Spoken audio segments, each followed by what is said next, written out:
The plan is Street Fighter 6 open beta and Science Court. It's gonna be live.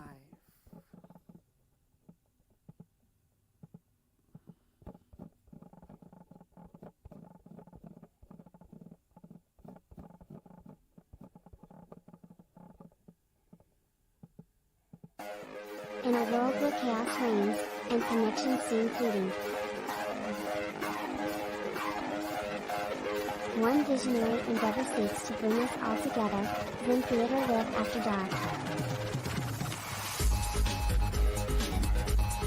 Harnessing the transformative power of artificial intelligence, the timeless charm of radio theater.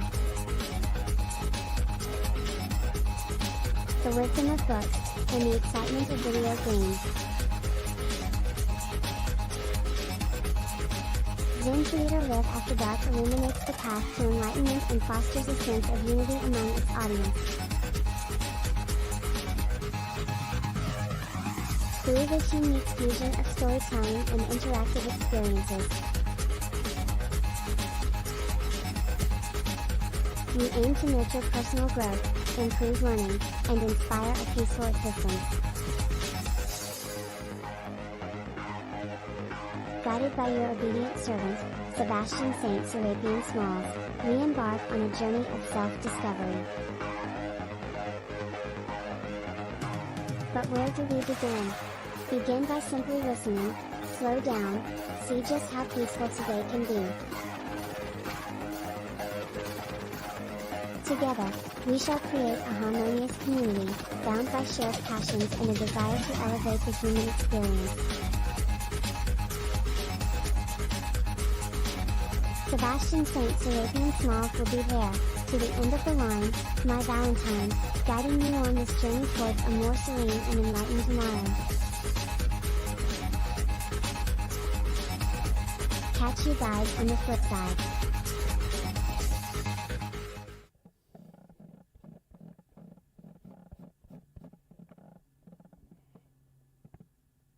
Begin by simply listening, slow down, see just how peaceful today can be.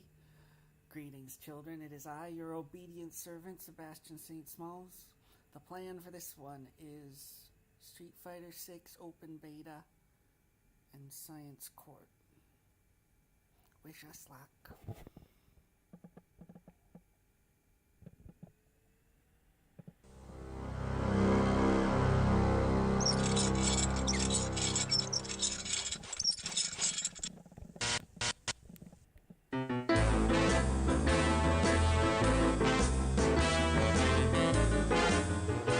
What kind of an early summer vacation is this?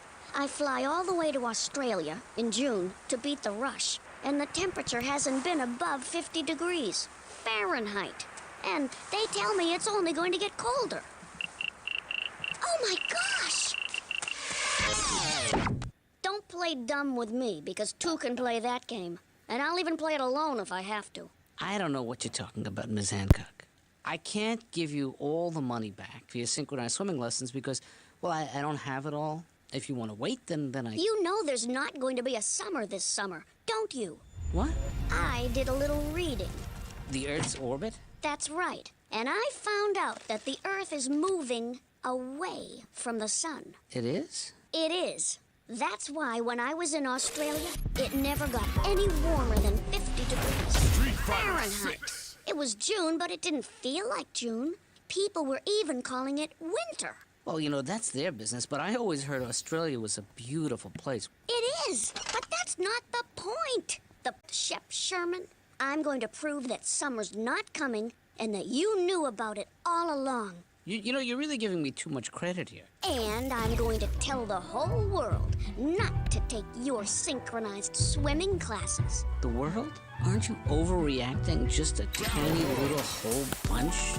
Mr. Sherman, I may be a fool, and I may not think too bright, and I may be forgetful, but I'm not a fool. Oh, well, sure, the frames are empty now, but someday I hope to put all kinds of awards and certificates in them. Like this frame is going to be for the Science Court Attorney of the Year Award. Wow, it looks like you're halfway there. Thanks. Now, getting back to your ridiculous story. Yeah. So, I'm in Australia, and it never got above 50 degrees. And it was June. Wow. But maybe it was just lousy weather. No, I did a little research. I found out that the Earth is moving away from the sun. What? It can't do that. Can it? Yes, it can. And it is. Well, what exactly does it mean that the Earth is moving away from the sun? It means that it's not going to be as hot, which means no summer. It already happened in Australia, and it's going to happen here. And what does Shep Sherman have to do with this? Well, I already paid for 50 of his synchronized swimming lessons, because water ballet's always been my secret passion. Oh, I get it. Since there's not going to be a summer, Shep will never have to teach the classes, and so he makes all that money for doing nothing. That's right. It's a scam. Shep knows there isn't going to be a summer. And I know he knows. And he knows that I know he knows. And now you know that I know Shep knows that I know he knows. Uh-huh. And Shep won't give me my money back either. He said I'd have to wait. Well, I think a visit to science court will get you your money back, Miss Hancock, and teach Shep Sherman a little lesson of his own. You can count on me. Whoa! Shep, don't worry. There is going to be a summer. Heather Hancock has blown some facts out of proportion and jumped to a totally wrong conclusion, that's all. Well, actually, that's what I like about her. She's mad. Well, I think we can prove that there will be a summer, and that your classes are legitimate. You know, Miss Hancock wants to get me banned from teaching. And I love to teach. I live to teach. I love to live to teach. What about that cooking class where everybody got sick? The problem there was that I didn't really know what I was doing. Good morning, Fred. Oh, que pasa, Jen? Fred, are you learning Spanish? Spanish? I thought that was supposed to be French. So, bien tu, Frederica? Oh, it's French. Okay, let me get this straight. Heather Hancock is charging that Shep Sherman knows that there's not going to be a summer this year. Is that right, Mr. Savage? That's right. But Shep continues to accept money for swimming lessons he has no intention of giving. It's not just swimming, it's synchronized swimming. Water ballet, you know, it's really very beautiful. No kidding. I've always wanted to do that. Well, you know, you can sign up. Objection! We'll talk later. Your Honor, I don't know why you're wasting your time. There's not going to be a summer this year. That's why we want Shep to give back all the money he's made from these so-called swimming classes, as well as agree to never teach another class again. Ever. Okay, Mr. Savage. And no cooking classes either. Let's stick with the case. Fred, did you get all that? Je ne sais pas? Very good. What did I say? I don't know. Well, why did you say very good? No, that's what you said. What did I say? I don't know. Are you making fun of me? Okay, Miss Grumple, your opening statement, please. Thank you, Your Honor. Good people of the jury. I always forget to call them good people. Summer is coming. Shep's synchronized swimming classes are legitimate. He's an excellent teacher. There's no scam and there's no bizarre climate change. This whole thing is just a bunch of hooey. We will prove that summer will come, rain or shine. Or snow. Mr. Savage, got a witness? Yes, I do, Your Honor. And you might say she's out of this world.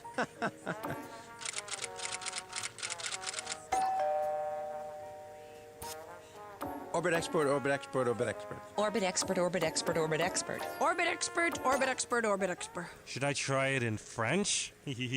No, that's okay. Go ahead, Mr. Savage. Dr. Beam, the Earth travels in an orbit around the sun, does it not? Yes, it does. Now, can you please tell me, this courtroom, what an orbit is? Sure. An orbit is a curved path that, for example, a planet makes around the sun. You mean like the Earth? Yes. Earth, Mars, and all the other planets have their own orbits, and they all revolve around the sun. Like this. See? Be careful, you're tilting the Earth. We wouldn't want anyone falling off, now would we? No one would fall off. The Earth has a lot of gravity to keep everything on it. Gravity is the same force that holds the Earth in its orbit. I knew that. And besides, the Earth really is tilted as it revolves around the sun, like this. I just want you to know, I'm saying this next dumb thing on purpose. Wow, I didn't know you said them on purpose. Sometimes. So, the Earth goes around the sun in a big circle, right? Well, actually, it's not quite a circle. Oh, really? It's not a circle? No, it's more of an oval shape, like this. We call this a slightly elliptical orbit. Okay, so sometimes the Earth is actually closer to the sun as it revolves in its 365-day trip around the sun, right? That's a whole year. Yes, you're both right. This witness is like putty in my hands, but that's good. For example, at this point here, the Earth is about 5 million kilometers farther away from the sun than it is at this point here. 5 million kilometers? That's a huge distance. Well, not really. Isn't that equal to about, 3 miles? 3 miles. Oh, wait a minute. I mean 3 million miles. Yeah, that's about right. Yes. Now, that's a huge distance. Well, yes, but Dr. Bean, could you walk to my house if I lived 5 million kilometers away? no. Can you ride your bike 5 million kilometers? No. Of course not. Let me ask you something else. Could you show us, with your Earth demonstration, which way the Earth is moving right now? Well, it should be right about here, moving in this direction, away from the sun. Away from the sun. As summer approaches, the Earth is moving away from the sun. How odd. I object. You should object, Miss Kremple, to the way Shep Sherman has tried to benefit from this impending doom. Oh, please, Your Honor. Mr. Savage is making a mockery of science. So, I can if I want to. He's distorting the facts. They were distorted when I got them. Now, Dr. Bean, where does the heat come from on a hot summer day when you're lying on the beach? The sun. Exactly. And the closer we are to something that's hot, the hotter it feels. And the farther away we are, the colder it feels. Yes, but And now you tell us that the Earth is moving away from the sun? So not only is there not going to be a summer, but Shep Sherman will be sitting in front of a nice warm fire in the middle of July, counting the money he made from all those swimming lessons he never had to teach. Are you finished, Mr. Savage? Your Honor, I haven't even scratched the surface. In other words, Finished. Get this mission great. started. Now, before Miss Crumple has her turn, why don't we take a break and let the jury absorb some of this information? Court is recessed. Well, how is Miss Kremple going to respond to Mr. Savage's demonstration? 5 million kilometers seems like a long way to me. Will that distance make the Earth colder? Courtside commentators, what do you think?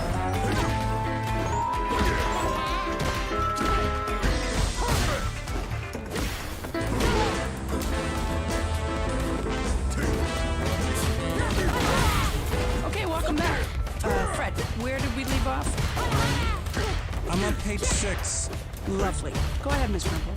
Thank you, Your Honor. Dr. Bean, earlier you said that the Earth's orbit is not a circle. that's right. It's slightly elliptical. Right. Now, because Earth's orbit is slightly elliptical and not a circle, then sometimes the Earth will be 5 million kilometers farther away from the sun than at other times, correct? How much difference does the 5 million kilometers actually make? Objection! Dr. Bean already said she couldn't walk 5 million kilometers. So, It's a long way. Yeah, but it doesn't make that much difference. What? 5 million kilometers doesn't make that much difference? It's all relative. Who? It depends on what we're talking about. The Earth is about 150 million kilometers away from the sun. Yeah. That's almost 93 million miles. When we're talking about something that far away, another 5 million kilometers doesn't make a whole lot of difference. Mr. Savage, if you were driving to some place that you thought was 150 miles away, but then, when you got there, you found that it was actually another 5 miles farther, would you consider that a lot farther away? Well, when you put it like that, no. Okay, then. Especially if I had a nice car. Right. So, you were saying, Dr. Bean? So, the extra 5 million kilometers really isn't enough to drastically change the climate on Earth. Does she mean the weather? Not really. Climate is the average weather on a place over a long time. So what's weather? Weather is the effect of the sun's heat on our atmosphere at a particular time. Oh, right. Your Honor, could I call Heather Hancock to the stand? understand. This is my last witness. Honest. Okay.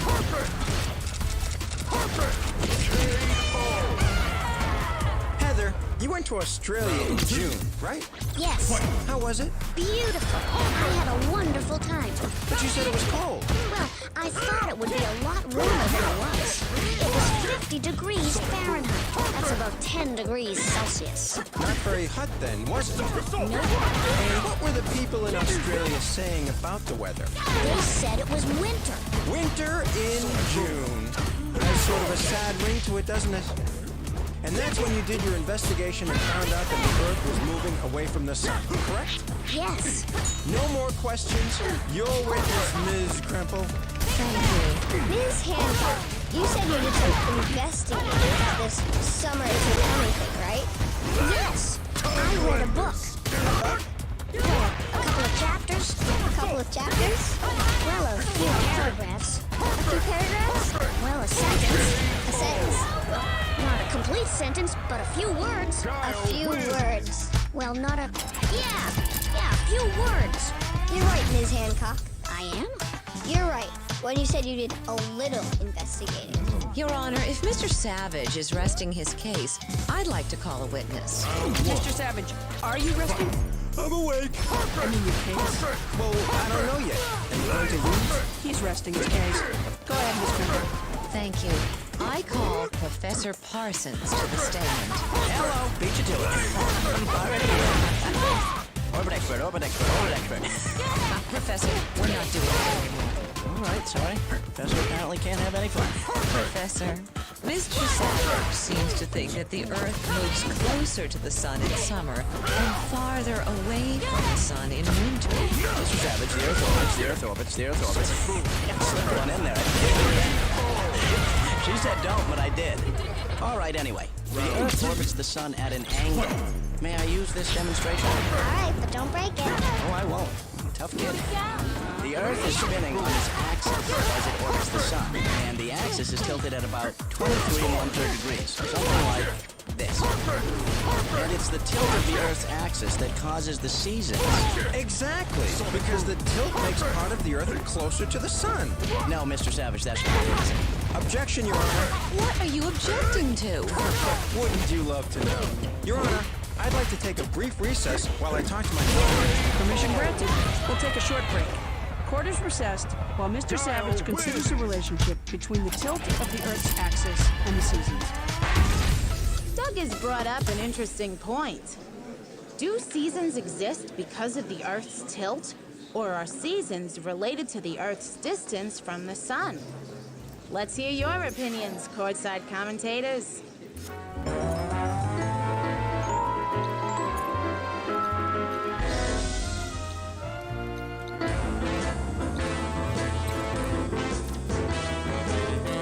Science Court is back in session. Everyone say bonjour. Bonjour! Thank you. Okay, we left off with Professor Parsons telling us that the tilt of the Earth is what causes the seasons. Ms. Kremple, continue, please. Thank you. Professor, can you tell us how the tilt of the Earth and not the distance from the sun causes the seasons? Why, sure, I'd love to. You see, when the northern hemisphere... Do you mean the top half of the Earth? Well, it's not really the top, but okay. When it tilts toward the sun, like this, the rays are then more direct and hotter than slanting rays, and the Earth absorbs a lot of heat. What do you mean by slanting rays? Well, slanting rays are rays that are not direct. When the northern hemisphere is tipped away from the sun, like this, the opposite takes place. The sun's rays are not as direct, and we call these slanting rays. The Earth receives less heat, and the weather begins to get cold. What do you say to a quick demo? All righty. Stenographer Fred, will you please hold this shield up in front of you while I spray this water at you? Okay, but not too hard. I know what I'm doing. Okay, ready, Freddy? Ready, I think. That wasn't so hard. Well, that's right, mostly because I sprayed the water at an angle, so it didn't hit the board with its full force. Now let me spray directly at the board, okay? Bring it in! Bring it in! Hey, you sprayed it too hard. Well, sorry, little fella, but actually I didn't spray the water any harder. I just did it more directly at the board. That's why it felt more powerful. That's science. Sort of like the direct rays of the sun feel more powerful than slanted rays? Correct, little fella. Those direct rays give us our summer when we are tilted toward the sun. Wait a minute, Mr. Professor Know-It-All. How'd you know my middle name? How do you explain the very cold temperature that Heather Hancock experienced in Australia in June when we are tilted toward the sun? Actually, I just explained it. Professor, I didn't hear any explanation and I was standing right here. Well, courtside commentators, you've heard Professor Parsons' testimony. Can you explain why it was cold in Australia in June? Let's take a quick break to hear your explanation. Okay, remember tilt? Yeah. Well, let's try a very basic demonstration. Mr. Savage, pick up your pen and hold it at a slight angle. Okay, that's the Earth. Now, your water glass will be the sun. Why is my pen angled? Well, that's the tilt of the Earth. Now, you see how the tilt is leaning toward the glass? Leaning toward the sun. That's right. That's the northern hemisphere, and it's now experiencing what? Summer? Right. But what happens to the southern hemisphere where Australia is located? The southern hemisphere tips away from the sun, so it has winter? Right, very good. That's why your client was finding it cold in Australia. They were tipping away from the sun. Now move the pen, or Earth, around the sun, but don't change the angle. Now what is it? Well, the bottom, I mean the southern hemisphere, tips toward the sun. It's summertime down there on the southern tip. That's right, you did it. That wasn't so hard. Very nicely done. Any more questions? No, Your Honor, I'm all set. I think she was talking to me. Well, she was looking at me. I'm ready for my closing argument, Your Honor. Okay, go for it, Mr. Savage. Good people of the jury. So maybe my client and I did learn a little bit about the seasons. But do you realize that Shep Sherman doesn't know the first thing about teaching synchronized swimming? Yes, I do. Judge Stone, would you care to join me? Sure. Marco. Marco. Well, Australia, what's up with that? And kangaroos, huh? Big jumping things. What gives? Thank you. Oh yeah, and Shep's guilty. Good people. Thank you. Thanks for keeping it short, Mr. Savage. Go ahead, Miss Crampo. Your Honor, it's a little distracting. Oh, of course. Sorry. Thank you. Ladies and gentlemen of the jury, She forgot to call them good people. That's a point for us. my client, as you can see, is an excellent water ballet instructor. He's really looking forward to his classes this summer. And there will be a summer. Heather Hancock's claim of summer not coming, though totally ill-founded, did bring up some common misconceptions. Summer and winter are not caused by the Earth moving closer or farther from the sun. The seasons are caused by the tilt of the Earth's axis. Lean on me, I might send you a summer breeze. Keep yourself at 23 and a third degrees. Lean away, I could give you a soft snowfall. In between, you'll get spring. In betwixt, you'll get fall. Lean on her, she might send you a summer breeze. Keep yourself at 23 and a third degrees. Lean away, she could give you a soft snowfall. In between, you'll get spring. In betwixt, you'll get fall.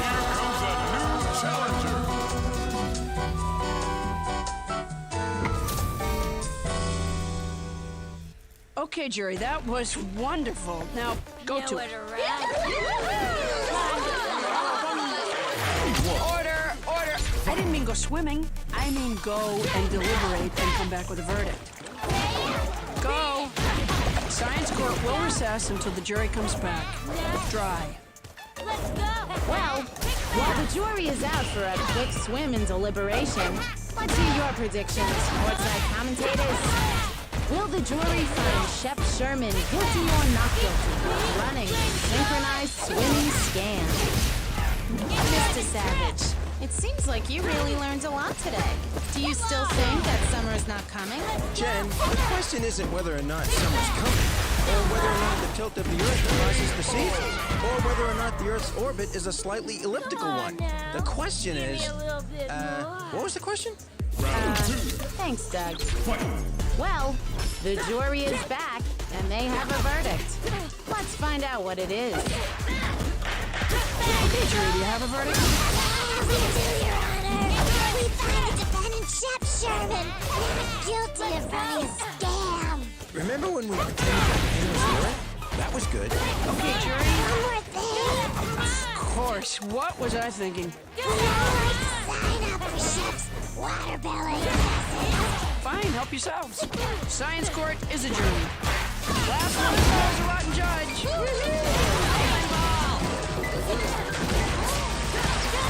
Professor Parsons smells the water.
Still mine. But you lost, Mr. Richmond. I beat you. I was injured. That doesn't count as a loss. My thumb is bruised. But you play ping pong with your right hand. Well, yes, that's true. I just think you're a bad loser. Nonsense. I'm an excellent loser. Then give me the ping pong trophy. No, not until we have a rematch. All right, well, whenever you want to play again, you just let me know. And I appreciate you letting me see the trophy. Ah, the trophy. I've had it in my home for 10 years. 10 years I have been the reigning king. You should just take it. Now you understand. Nothing. Oh, whoa, hey, my foot's caught in something. What is this? Well, don't tug at it. I can't get my leg free. Hey, I broke part of it off. So now you can. What? What is this? Well, if you must know, it's a burglar alarm. I built it myself. Is this dangerous? It would be if it were turned on and you played with the wires. Wait a minute. You broke the wire on purpose, didn't you, Mary? Oh, right. I broke your alarm so I could come back later and steal the ping pong trophy. Exactly. I'm being facetious. I don't need to steal the trophy. I'll win it next time. Well, I don't care. Oh dear. How am I going to fix my alarm? Where am I going to get 3 feet of wire at this hour? Whoa, Wedgwood. Wedgwood, that's it. I can use your wire leash to fix the alarm system. Now, when I attach this and turn on the power later, the electrical current will be restored. Wedgwood, stop it. There, we're all set. The grounds are secure thanks to your leash, Wedgwood. Everything is safe, especially the trophy. It is my thumb. I don't want to discuss it, Wedgwood. It's late. I'm tired. All right, I'll see you one song, but that's it. I love a dog named Wedgwood. W-E-D. What is it, boy? Oh dear. Oh dear. The light is off. That means there's an intruder. There's an intruder on the grounds, Wedgwood. Alarm Wood, sound the wedge. I mean Wood Wedge, sound the malar. I mean Wedgwood, sound the alarm! Faster, Wedgwood, faster. There's an intruder. Oh, my dear, it's the burglar. No, I'm not a burglar. Don't hurt me. There's nothing here to take. I'm Doug Savage, science court attorney. What's going on? Mr. Savage, what are you doing here? I was just walking by and I heard the siren. Well, I need you immediately. Come in. What about your guard dog? Will he bite? No. Stay! You're just in time, Mr. Savage. Somebody tried to burgle me. How do you know? Well, my all-clear light went up. Someone tried to burgle you, all right. Yes, and I know who. You're kidding. Who? Mary Murray. The same Mary who whooped you in ping pong yesterday? Yes. I mean, why would she break in here? Well, to steal the ping pong trophy. Wow, that's attempted burgle. Are you sure it was Mary? Positive. She even told me she was going to steal it. Boy, that's helpful. Of course, she said she was joking. That's funny. Will you fight for justice on my behalf? Well, Mr. Savage? Huh? Oh, I'm sorry. I thought you were talking to the dog. Of course I'll take your case. But first, we have to prove that your alarm system works. Of course it works. Let me make a phone call. Hi, I'm Jen Bettis reporting live from the I Am Richmond estate, bringing you the latest news stories as they break. Earlier this evening, Mr. Richmond's burglar alarm sounded throughout the town, signaling a possible break-in. Luckily, Doug Savage showed up on the scene and has called an expert witness to help him evaluate whether or not Mr. Richmond's burglar alarm system is correctly wired to detect an intruder. While we're waiting, let's hear what you, our courtside commentators, predict the expert will say. Dr. Dean, what took you so long? Traffic. On your way in, did you get a chance to examine the burglar alarm system? Yes. It's crude, but effective. Hey, I don't care if it smells. I need to know the science behind it before I take this report. Well, electricity has to travel in a full circle. From a power source, such as a battery, here, then through wire to some appliance, such as a light bulb, here, and then back through the wire to the power source. Wow. It's called a complete circuit. It's the basis of everything from a toaster to a computer. But let's say the circuit is broken somewhere. Okay, it can be broken in several ways. It can be broken at the main switch here. That's how Mr. Richmond turns the system on and off. When the switch is open, the circuit is not complete and his alarm system will be off. And how else could it be broken? Well, if an intruder broke the tripwire anywhere along its length, then there would no longer be a complete circuit. That's right. The wire was broken and my light bulb turned off. Well, Mr. Richmond, I think we're ready for science court. Run for your lives! And that's the whole story, Miss Pepper. These are very serious religious matters. I know. However, anybody or anything could have set off Mr. Richmond's burglar alarm. He has no proof it was you. Oh, but I forgot to tell you, the burglar alarm wasn't even working. What? It wasn't? No. Remember I told you I was at Mr. Richmond's mansion looking at the trophy? Yeah? Well, I accidentally broke about 3 feet of wire from his burglar alarm, and Mr. Richmond said it was too late to fix it. Well, this is some very important information, and we have to use it wisely. But I didn't trespass on Mr. Richmond's property, Miss Crumple. And I didn't try and steal the ping pong trophy. I believe you, Mary. Now we just have to get a jury to Morning, Fred. What? Stenographer Fred, don't talk with your mouth full. Oh, sorry. Jen, when you got some tickets for the Science Court Talent Show? It's for charity, and I'm in it. Oh, okay. I'll buy 2. Do you have any without jelly? I got some with coffee stains. Oh, I'll take those. Great, thanks. There's a prize for whoever sells the most tickets. I'd like to get that prize. Oh. So, what are you going to be doing on the talent show, Fred? The magic act. It's my hobby. Hey, wait a minute. That's not supposed to happen. Well, I'll see you inside.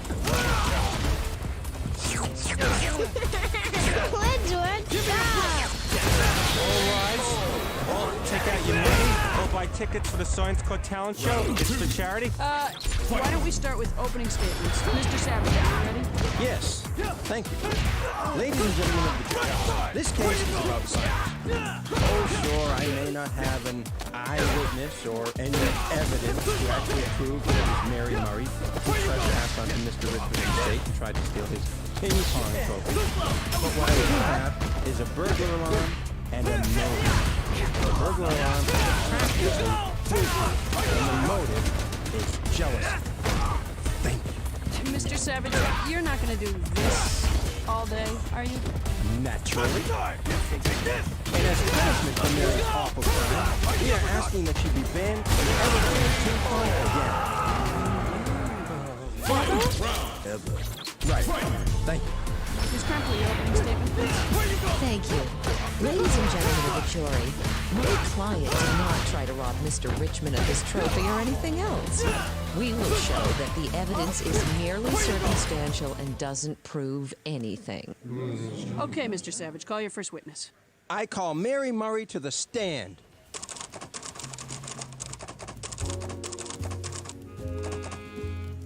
Hi, Mary. Nice day, isn't it? Not really. I'm on trial. Right. Mary, do you love ping pong trophies? No. I do have a lot of them, and they mean a lot to me, but I don't love them. Yeah, but you wanted Richmond's trophy, didn't you? Well, I certainly felt that he should have turned it over to me, since I beat him. But I was in agony. Yeah, right after I beat you. Mary, where my client was after the match doesn't matter. He could have been in agony, he could have been in Paris. The question is, where were you on Saturday night at 9:23 p.m.? I was home. Can you prove it? Well, no. No witnesses. Mary, isn't it true that you told my client you were going to steal his trophy? Oh, well, yes, but I was only kidding. It was a joke. Joking and kidding are very serious matters, Mary. Your witness, Ms. Kremple. Miss Kremple, may I cross-examine Mary? Please? May I? Please? I really don't think so, Tim. Not yet. Mary, I have only one question to ask you. Did you trespass onto Mr. Richmond's estate in order to steal his ping pong trophy? No. Thank you. No further questions. Mr. Savage. Your Honor, I call I M. Richmond to the stand.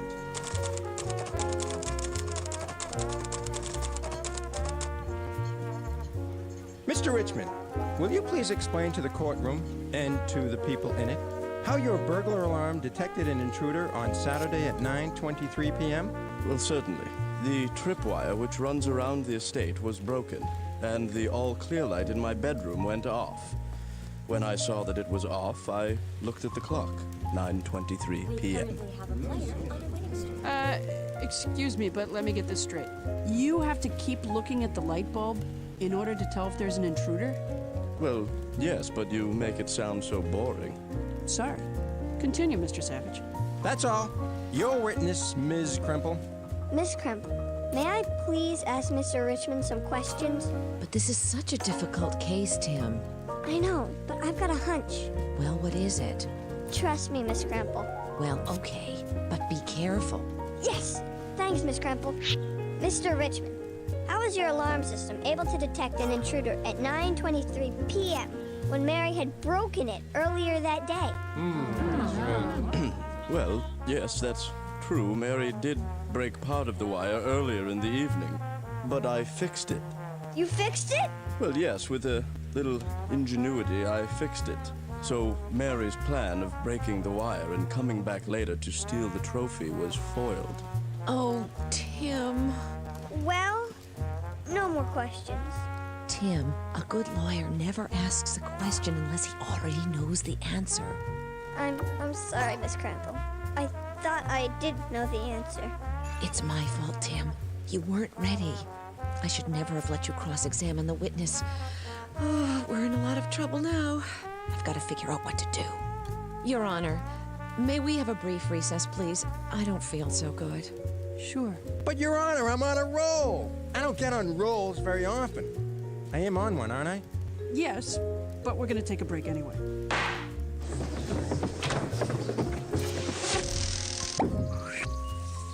That's it! Everyone up, then down.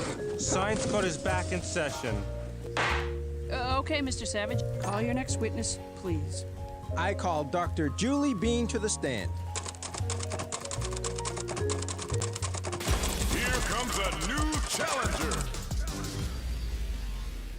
Dr. Bean, you're familiar with the electrical burglar alarm that Mr. I.M. Richmond has set up around his estate, are you not? Yes, I am. His system involves a wire that lets an electric current flow around the entire estate. And if that wire is ever broken, a light in his room is turned on. So he is alerted that an intruder is there, right? Yes. I said I was familiar with it. No more questions. I rest my case. Miss Crimple, it's all yours. Thank you, Your Honor. Dr. Bean, what does it mean that electricity is flowing around Mr. Richmond's estate? Well, everything in the universe is made of very, very tiny basic particles called molecules and atoms. An atom is the smallest piece of an element, right? Right. And an element is a basic building block of everything, right? Right. And you're gonna buy some talent show tickets for me, right? Wrong. Wait a minute. What do atoms and electrons and that other stuff you said have to do with electricity? What a fabulous question, Doug. Do atoms and electrons have something to do with electricity, or don't they? Courtside commentators, what do you think about this? You were saying, Doctor? Oh, yes. Electrons are very tiny, but very important parts of all atoms. And they can move from atom to atom. When a lot of them are moving from atom to atom, it's called an electric current. So electrons were moving from atom to atom around the edge of Mr. Richmond's property on the night in question?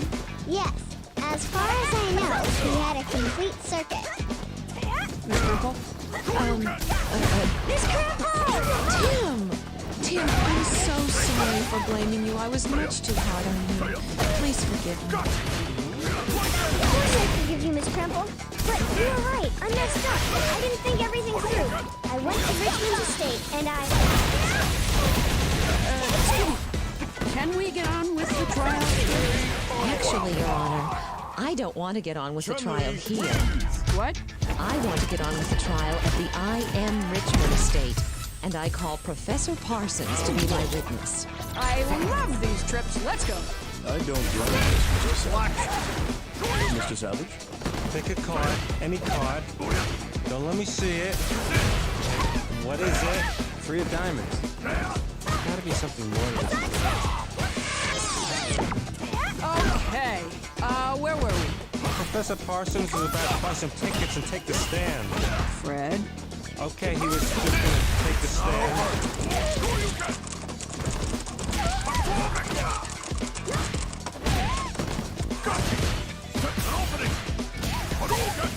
Hello, everybody. Professor Parsons? It's magic. I can answer questions from up here, no problem. Go ahead, what do you want to know? Okay, but first, I'd like to turn the questioning over to my very able assistant, Tim. Thank you, Spencer. Now, Professor Parsons. Yo.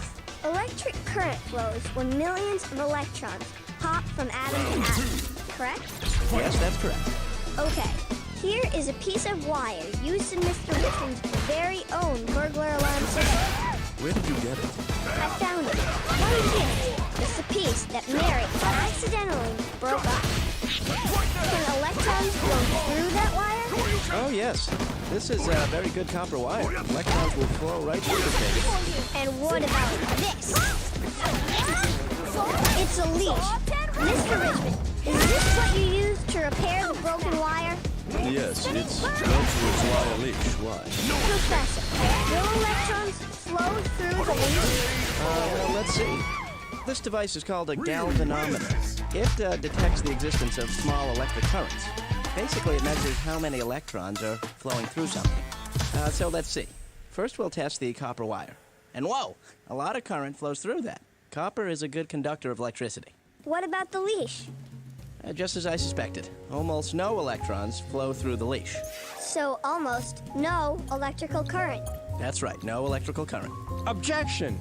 That leash must have millions of electrons in it. Is Mr. Savage right? Does the leash have millions of electrons in it? And if it does, Why wouldn't it conduct electricity? Courtside commentators, what can you tell us? All right, Professor. I told you that this leash is made of wire and contains millions of electrons. Now, what do you say to that?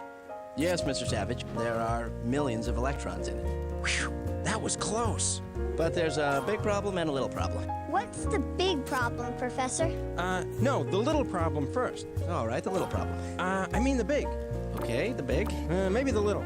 All right. Well, the big. Which one do you want? Can we try the little? Okay. The big for 500. Come on. Mr. Savage, speaking of problems, Professor, go with the little problem first. Okay. We'll go with the little problem, which is that the wire of this leash is made of a material whose electrons do not hop around too easily. Some things, like the copper wire and this gold ring, for example, are what we call good conductors of electrical currents. But other materials, even metal materials like this aluminum leash, are not. So what's the big problem? Well, the leash is also covered with rubber. So, rubber happens to be a bad conductor of electricity. Very bad. In fact, it's actually used to protect wires from leaking their electricity. It's called electrical insulation. So, by attaching the leash to the wire, Mr. Richmond did not create a complete circuit. No, he certainly did not. So, this alarm did not detect an intruder because it wasn't even working. But my all-clear light was off. Yes, but it was off to begin with. When Mary accidentally made a break in the circuit, the light bulb shut off. You just didn't notice it until 9:23 p.m. that evening. Nobody tried to break into your mansion, Mr. Richmond. Your Honor, the defense rests. Great job, Tim. Okay, let's get back to the courtroom for closing arguments. Ow! Yeah, that's right. That one hurt. Okay, Mr. Savage, your closing argument, please. Ladies and gentlemen of the jury, you have been a great jury. Remember the time you all mumbled when somebody said something? That was great. Mary's guilty. And remember the thing with the thing and everybody was there? Thank you. Very good. Miss Crimple? Thank you. Good people of the jury, Mary Murray did not try and steal Mr. Richmond's ping-pong trophy. His only evidence is his alarm system. But the electric circuit in his alarm system was not broken by an intruder. It was broken by a wire that did not conduct electricity. Some things conduct electricity, other things do not. Kimberly. Spread the news. Current's moving down the wire. Electrons hopping and hopping. I just can't wait to have my electric current flow back on by. Some things make hopping so hard. Rubber wood. Some things make it easy as pie. Copper. But break my heart, 'cause the stuff don't like no hopping, oh my. Oh, a terrible conductor, you see. It's gonna insulate my current from me.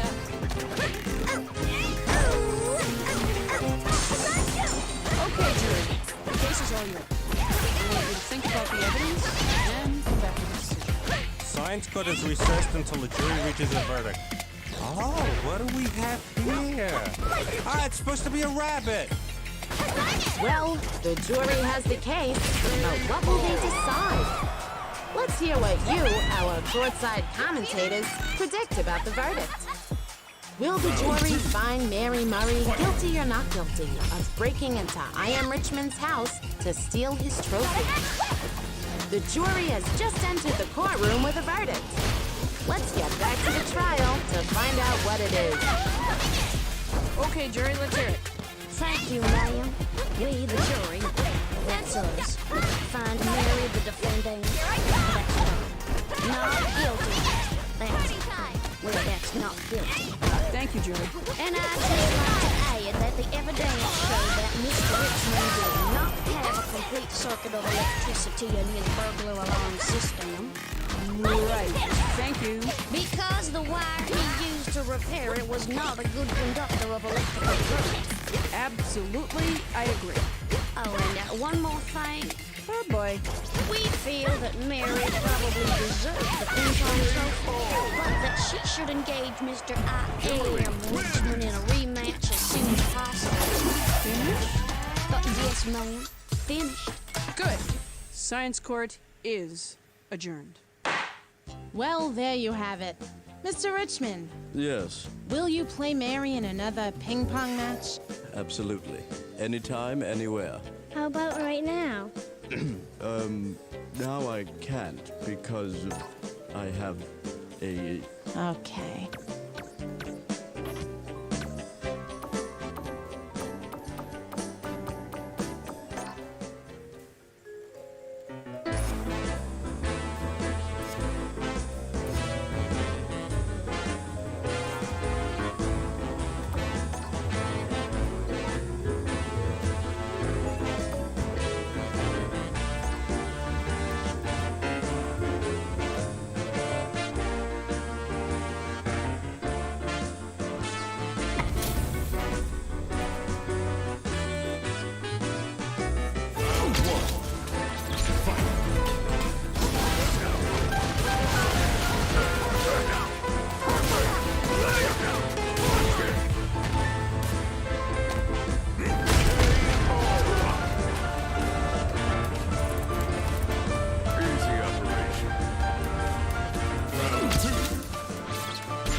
Cramwood, what are you doing here? Well, I heard about this neat little flying thing you have. You mean my personal wings? Yeah! And I thought it'd be cool if you let me fly them in honor of my new movie that just came out called Fly Guy. Cramwood, you don't know the first thing about flying. So what? I mean, yes, I do. You know, it's dangerous if you don't know what you're doing, Cramwood. You can get hurt. I'm not afraid to get hurt. No, you'll get hurt, and I don't want that on my conscience. Hey, Jenkins, remember the time in the 5th grade I let you borrow my go-kart? Oh, yeah, I do. And if I remember correctly, you disconnected the brakes, and I crashed into some bushes.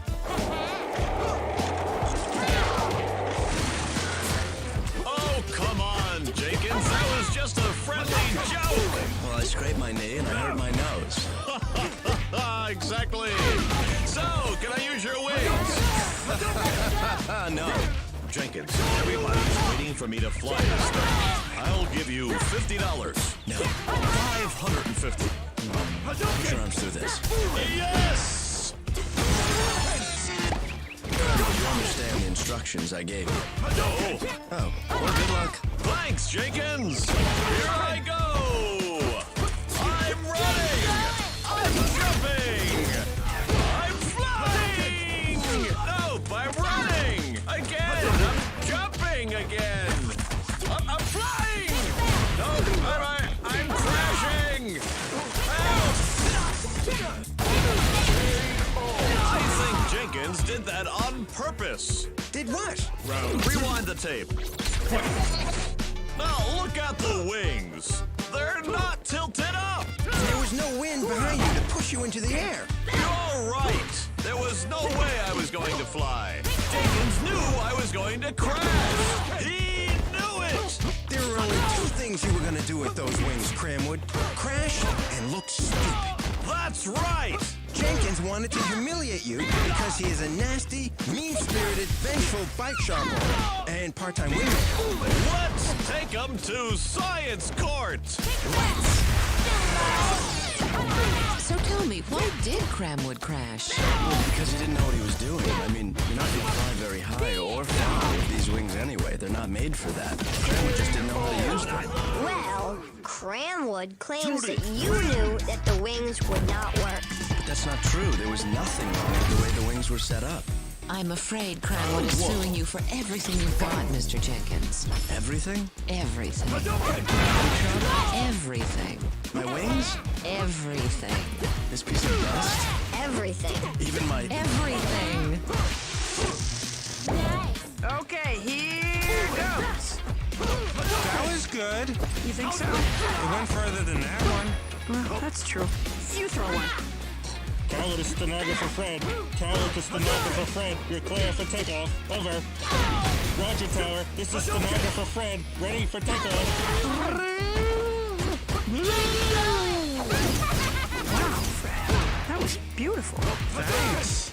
teach me how to do that? Sure. Great. What do I do first? Put your hand over your mouth and talk all garbled like this. Come in, Judge Stone. But what I really want to learn is how to make a good paper airplane. Fred? You didn't say over. Over. No! Over! Over.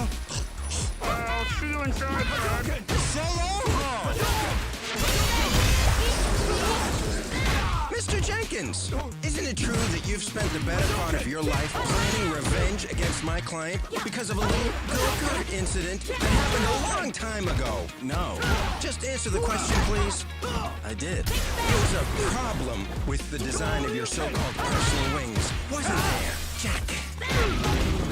No, there wasn't. Isn't it true that these wings were nothing more than a deadly death trap door of death? No, they weren't. The wings weren't tilted up, were they? No, but... And there was no wind pushing Cramwood into the air. In fact, it was blowing away in his face. So there was no way he was ever going to get off the ground. Isn't that right, Jack?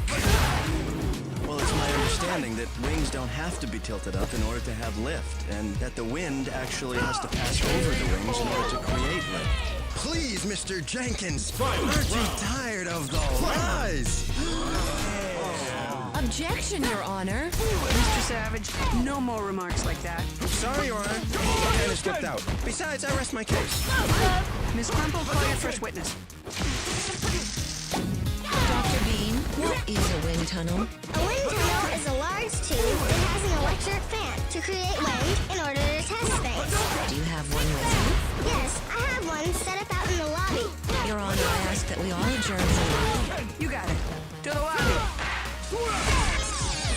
Your Honor, I'd like to ask stenographer Fred to step into the wind tunnel with these wings that Dr. Bean made for this demonstration. Into the tunnel, big fella.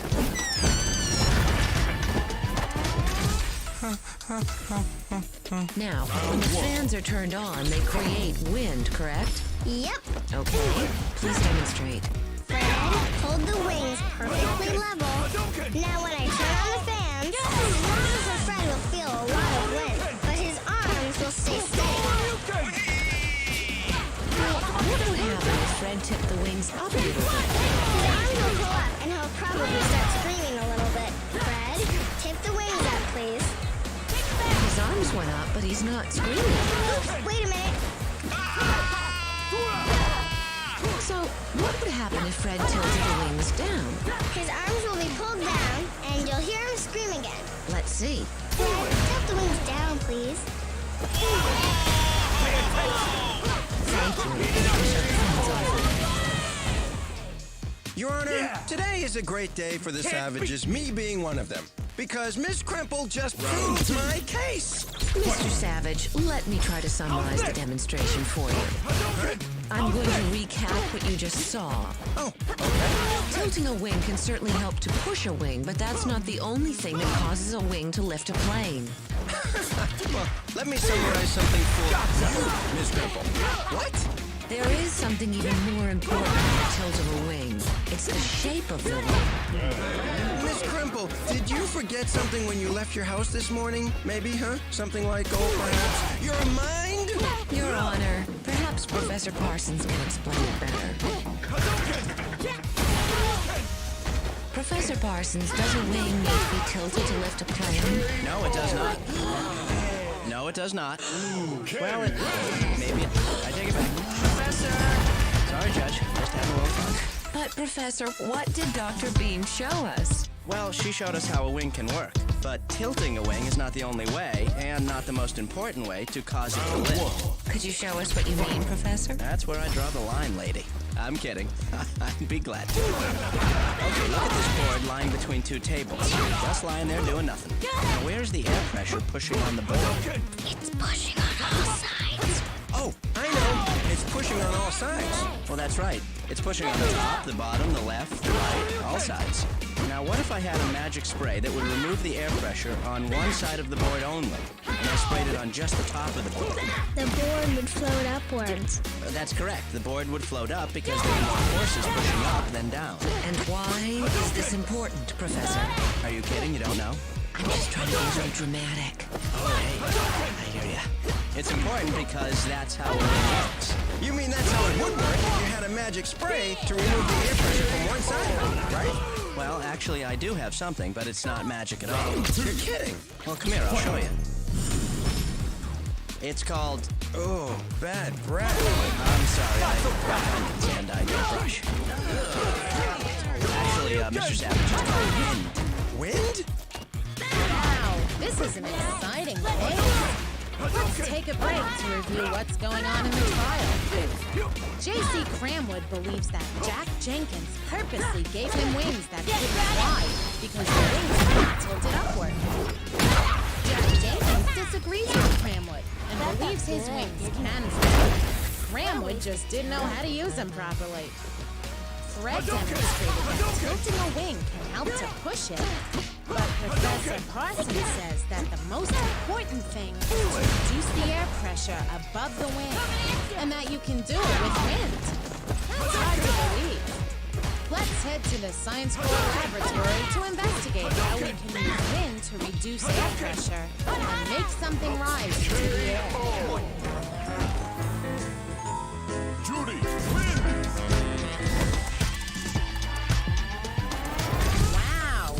Already learned quite a bit about how wings fly. I think you're ready to get back to the courtroom and hear the rest of the trial. Professor Parsons is just about to take the stand, and if we hurry, we'll be just in time to hear his explanation.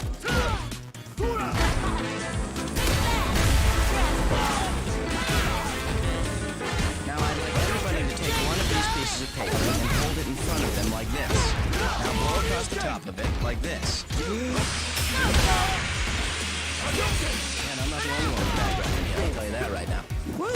You see, the paper goes up. The strips of paper go up because the moving air is reducing the pressure along the top surface.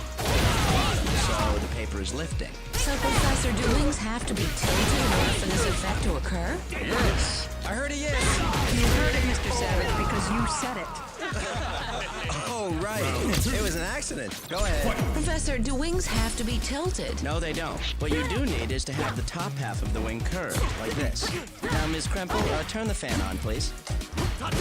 You see, the air going across the wing has to travel farther over the top of the wing because of the curve, so it goes faster to keep up with the rest of the air. And as it goes faster, it wipes away air pressure from the top of the wing, and so the pressure from beneath the wing forces it up. Right, Professor? Whoa! Yup, that's right. A wing tilted up or down can help, but as we just saw, it's the curve of a wing that is what really keeps it flying. It's the air blowing over the curve of the wing that causes lift. Now look at a jet plane. The wings are level, but the top part of the wing is curved. Well, what about the wind? I thought the wind pushed the plane into the air from behind. Oh, no, Mr. Savage. In fact, the opposite is true. Planes always take off into the wind. That's to ensure that lots of wind will sweep over the wings and create lift. Thank you, Professor. You know, the same effect is true for water. Planes don't fly underwater. No, but fish do, sort of. Their fins are like wings, with water moving over them instead of air. There are other animals that have figured this out, like the prairie dog, for instance. I love prairie dogs! They build up the entrances to their tunnels like little volcanoes. This forces the air to travel faster over the opening, which reduces the pressure and provides ventilation into their homes. That's wonderful, Professor, really. How about another example? That will be necessary. I was just going to say that submarines... That's fine, Professor. ...work the same way. We're covered. Ouch. Shot down. Wait a minute, Ms. Kremple. If Jack Jenkins' personal wings were really and truly designed correctly, Cramwood would never have crashed. Your Honor, I'd like to call Jack Jenkins to the top of Courthouse Hill for a quick demonstration. Okay, you heard the lady. Out. Everybody, come on. Out you go.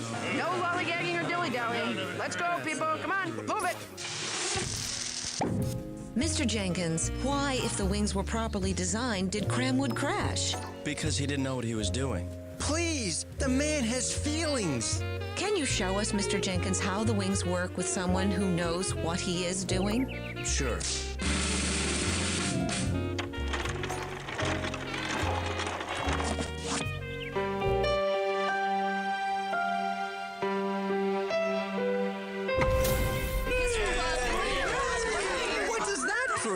It proves that there's nothing wrong with the wings. Okay, and what does that prove? That there's something, Eensy weensy bit wrong for you. Closing arguments, Mr. Savage. Very well. Ladies and gentlemen of the jury, this is a story about jealousy, and power, and revenge. And then back to jealousy. Did I mention revenge? Yeah. And revenge. But really, it's a story about a guy, a dream, and a horse named Hank. Mr. Savage, I think you have the wrong story. Then Jenkins is guilty, and thank you very much. Miss Crumple, can you top that?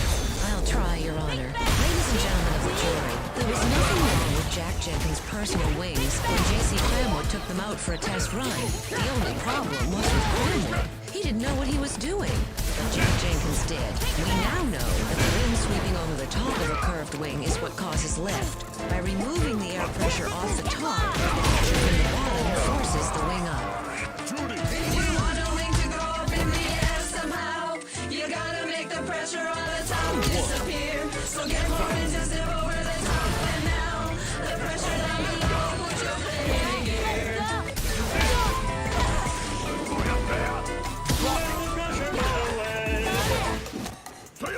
Both sides have presented some pretty convincing arguments.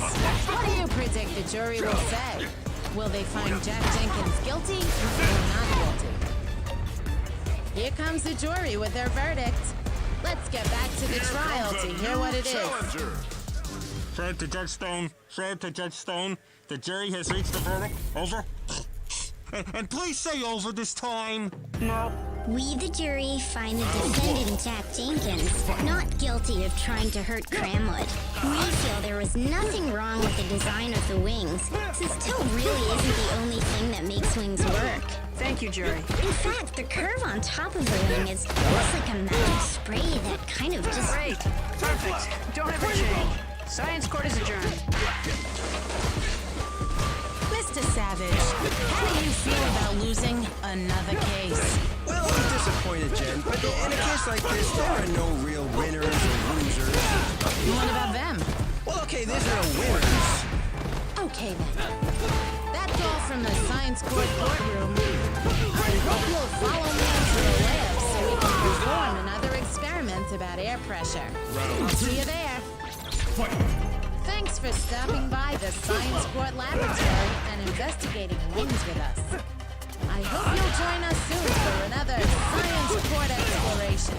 But until then, remember, it's not against the law to ignore.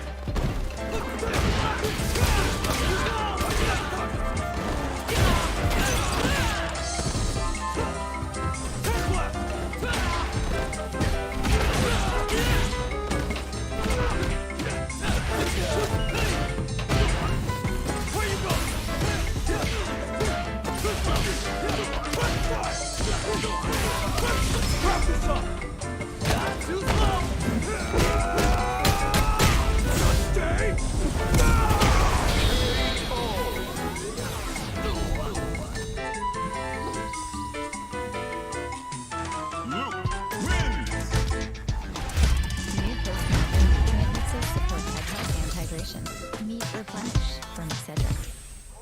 Round one. Fight. Where you go?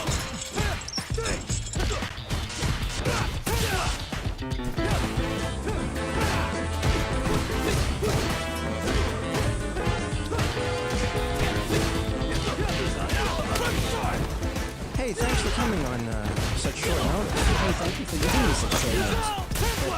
But did I tell you I'm also working on a documentary about UFOs? Oh, that's nice. Yeah. What's it about? UFOs. Great. Yeah. What does that stand for again? Unidentified flying objects. Oh, right. So, Shep, this is my first commercial, I'm a little nervous, Hey, that makes two of us, counting me. Because I've never done one of these before either, but, how hard could it be? I thought this was like your expertise. Or maybe No, what I do really is I make documentary films. That's my first love. Well, actually, before that, there was Susan. Then the documentary films, and I guess now commercials. Because if it's anything like this, I love it. Hey, what do you think of this tie? Listen, you have something that's a little less icky? No. You know, Mr. Savage, I told the chief of police about it. You told the police about my tie? No, about my UFO document. I begged the chief to set up an emergency evacuation plan. But no, she wouldn't listen to it. Oh, I'm sorry, I wasn't listening to you. What do you think of this wig? Look, I've got the statistics to prove all of my so-called wild, irresponsible, harebrained UFO theories. Statistics? By statistics, do you mean numbers? Mm-hmm. Big scientific numbers? Oh, yeah, with charts and graphs. With charts and graphs? Yep, in color. Yep, in color? Wow. And the chief of police still wouldn't listen to you? This is an outrage. It's more than an outrage. It's a big... Yeah, it's a big outrage. Shep, I'll tell you what we're going to do. We're going to bring the chief of police to science court and charge her for failure to properly respond to a UFO crisis. Okay, Chief, here's the problem. Shep Sherman says he has statistics to prove in science court that you're endangering this town by ignoring the threat of a UFO invasion. Well, that's right. Oh. Do you believe in UFOs, Chief? Well, it wouldn't surprise me if something were out there. Really? But, Chief, you don't think a UFO invasion is really possible, do you? Look, Miss Kremper, I don't know if there are UFOs out there or little green men.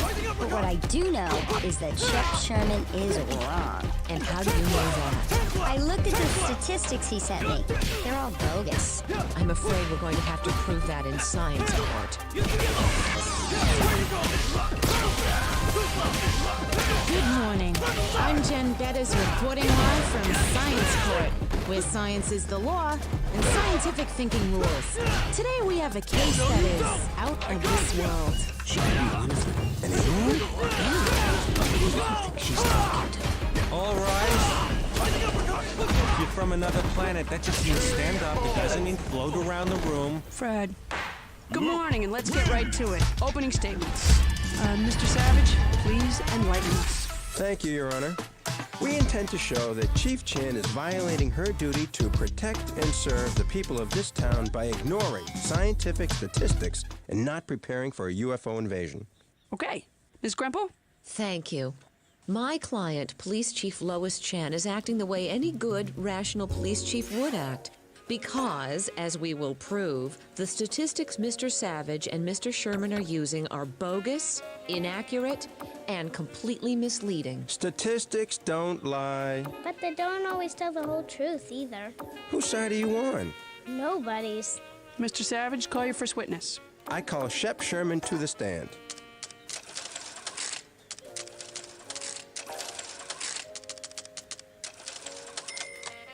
Shep, please tell this courtroom why you are so upset. I'm upset because Chief Chan has ignored my warnings of an all-out UFO invasion. Didn't you hear what the man said? I thought he was only kidding. She's kidding. No, he's serious. That's better. Now, Shep, why do you believe this? Well, because I have scientific data. Data? Wow, sounds official. What is data? Well, data is the scientific word for information collected during an investigation. Wow, sounds pretty scientific. So what data have you uncovered in your investigation? Well, I discovered that there is a rise in the number of left-handed people living in this area. What does that have to do with UFOs? Should we tell her? Mr. Savage, tell us. Oh, okay. Shep? Look, it started last year when I was looking at some statistics, numbers, graphs. It's sort of a hobby of mine, a hobby. Hobby? Yeah. Sounds pretty official. Well, you see, I was looking at the number of UFO sightings over the last 100 years. There was something curious about these numbers. A pattern? Sounds pretty official, too. Well, it reminded me of something else. A chart, a similar pattern that I had seen before. And what chart was that? It was a one that showed how the number of left-handed people in the area has grown over the last 100 years. And that's when it hit me. What hit you, Shep? A UFO? No, a connection. The left-handed people chart and the UFO sightings chart have similar patterns. Too similar, if you know what I mean. I thank you for your courage, Shep, and humanity. No more questions? Does the defense have any questions?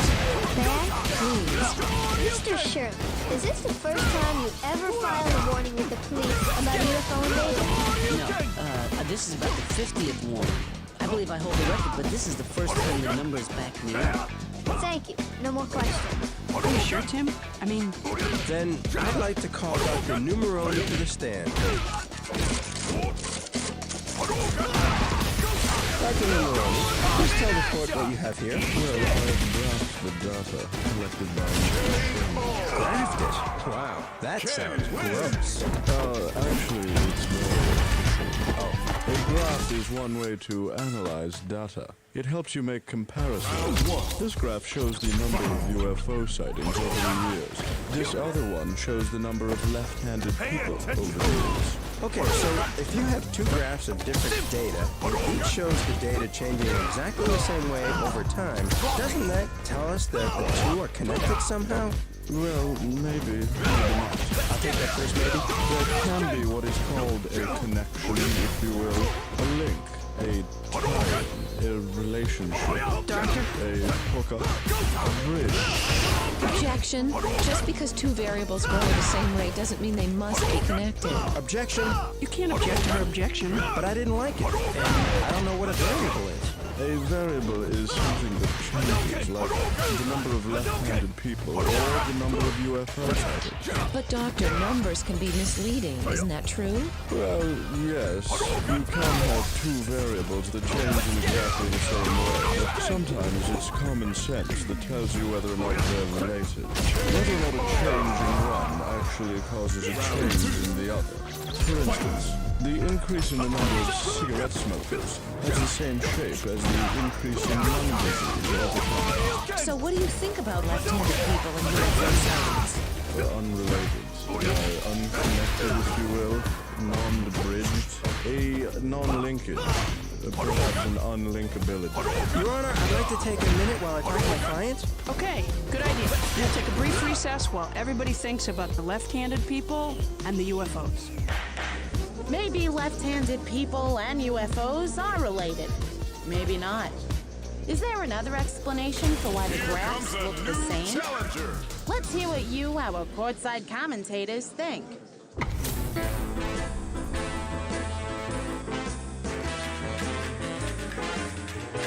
Gotta do this. Come on. I'm not some of this. Order. Okay, Mr. Savage, continue. Thank you. Dr. Numeroni, how would you explain this suspicious and identical rise both in left-handed people and in UFO sightings? Take your time. Well, that's easy. The population in this area has been growing steadily over the last 100 years. As the population grows, you have more people who might report seeing UFOs. Yeah, but where did all the lefties come from? Well, with more people, you will also have more lefties, as you call them. But UFO sightings and lefties might be connected in some important and fascinating way. But probably not. Your Honor, I'd like to call Shep Sherman back to the stand. Hadouken! Hadouken! Shep, so far we have showed that the increase in left-handed people might have something to do with the increase in UFO sightings. But it probably doesn't. But it might. But it probably doesn't. Children, do we need a timeout? No, Your Honor. Mr. Savage? No, Your Honor. Okay, continue. What leads you to think there will be an invasion? Well, because look, there's been a recent sudden, unbelievably huge increase in the number of left-handed people. There should have been a writing. You see, lots more lefties, lots more UFO sightings. You put two and two together, more UFO sightings means more UFOs. All those UFOs got to land somewhere. That to me spells invasion. Objection, Your Honor. This is absurd. May I interrupt and put a stop to this? No, it's kind of fun. Thank you, Your Honor. Now, Shep, how did you find out that there's an unbelievably huge pool of lefties in this area? Unbelievable is right. Oh, I did my own survey of the entire area to count people. Survey? Sounds official. So, did you talk to everyone? Of course, it's not how it works. Not how what works? And the random sample, you see, instead of interviewing everybody, which would take a really long time, you interview what's called a random sample of people, which doesn't take so long. Wow, that sounds... Sure it does. So, Shep, what did this random sample of people tell you? Well, it told me that we have a slew of samples. What's a sample? People who are left-handed. Oh, thank you. No more questions. Amazing. A random sample. That does sound official. But is it a good way to gather data? Or is Doug Savage heading down another wrong path? Let's take a quick break to hear what you, our courtside commentators, think. Your Honor, I'd like to call a statistics expert to the stand, Dr. Amy.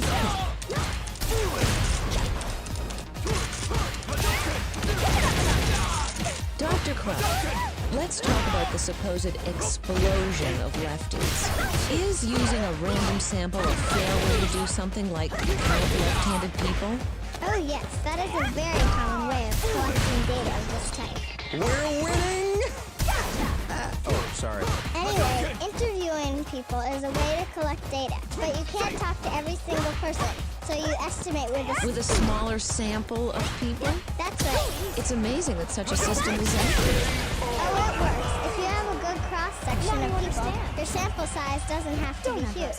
Okay, let's take a look at the size of Shep's survey sample.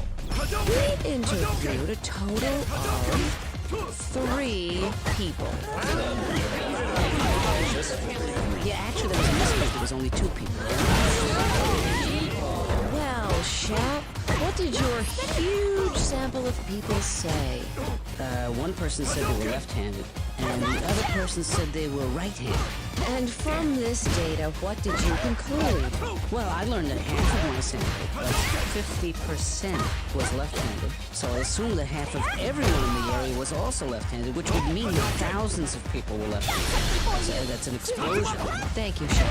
Now, Dr. Kropp, what do you think of Shep Sherman's sample size? It's too small. Way too small. Way too small. What is she trying to say? Let me demonstrate the need for a bigger sample. I have a big bag of jelly beans here. There's about 100 in here. Mr. Stenographer, will you reach in without looking and pick out 2 jelly beans? They look good. No, don't eat them. Not yet. Do it again, please. Good. Let's see what colors you have. I got red and yellow. Okay, now would you say that half the jelly beans in the bag are red and the other half yellow? No, I couldn't tell by just looking at 2 of them. Exactly. A sample of 2 jelly beans is too small. No further questions, Dr. Kropp, thank you. Your Honor, I just had a conference with my client. They will admit that maybe Shep's sample wasn't quite big enough. Way too small. But we're not giving up, because we've got even more compelling evidence. I call Shep Sherman to the stand.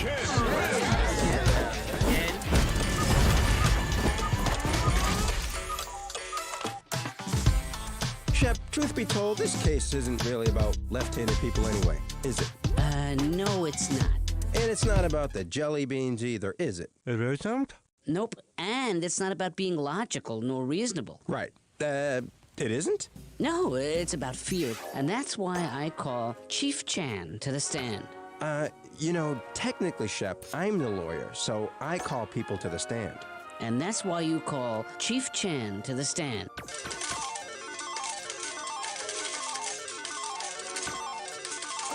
Chief Chan, what is job number 1 for you as the chief of police? To protect and serve. Right, but you ignored vital information that threatens this community, didn't you? Nope. What if I told you that the entire town is, as we speak, terrified about a UFO invasion? Well, I'd say that's news to me. Well, here's a little headline for you, Missy.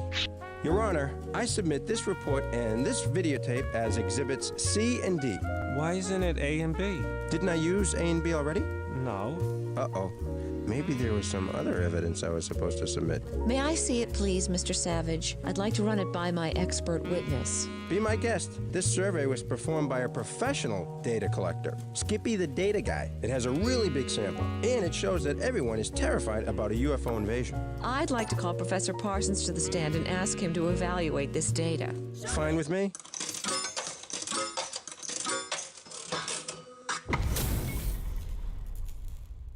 Greetings, Earthlings. I am Parsnor from the planet Smarty. In your professional opinion as an educator, what do you think of this report? Well, first I'd like to make 2 key points on what a good statistical study should be. Okay. Point 1. The sample of people interviewed must be random, i.e. a nicely drawn up selection of all the people in the area. Why is that, Professor? Well, since one can't interview everyone in the study, one has to be mathematically even. So did Skippy interview enough people, or was his sample way too small like Chet's? Well, we did have a big enough sample. Oh, this is pretty. You have a question, Doug? No, put your hand up so I can slap it. Why? Because we're happy. Oh. Ouch. But the big sample doesn't matter because it wasn't very random. Huh? Well, Skippy only interviewed people walking out of a science fiction convention. But that's because Skippy was going there anyway. Yeah, but it wasn't random. That's why we shuffle a deck of cards before playing a game. Gotta be random. Mix them up. But these were all different people. What is Professor Parsons getting at? Doug certainly doesn't seem to know. How about you? Courtside commentators, let's hear your thoughts. Okay, look. If you wanted to see if baseball was more popular than knitting, you wouldn't interview people only at a baseball game, right?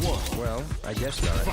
Point 2. The questions on the survey must be carefully written so as not to make people answer in a certain way. Why not? Well, because you won't get accurate results. I see. And how carefully written were Skippy's questions? Not very. Let's take a look at Skippy conducting a survey. Round 2. Rate how terrified you are of a UFO invasion from 8 to 10. Where 10 means you are very terrified, 9 means you're too terrified like the number 10, and 8 means you didn't hear the question. Everyone answered with either 9 or 10. Now, Skippy was clearly leading that woman to answer the question in a certain way. Do you see? I do. Because Skippy believes it.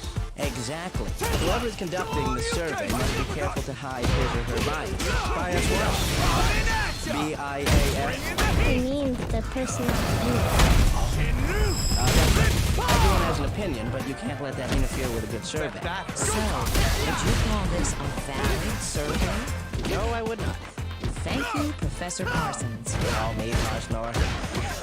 There I go again with the aliens. I'm ready for closing arguments, Your Honor. Mr. Savage, are you ready for closing arguments? Ready? Can I have a few minutes? Sure. We'll let Miss Grimple go first. Thank you. Ladies and gentlemen of the jury, the statistics used against Chief Chan have been faulty in every way.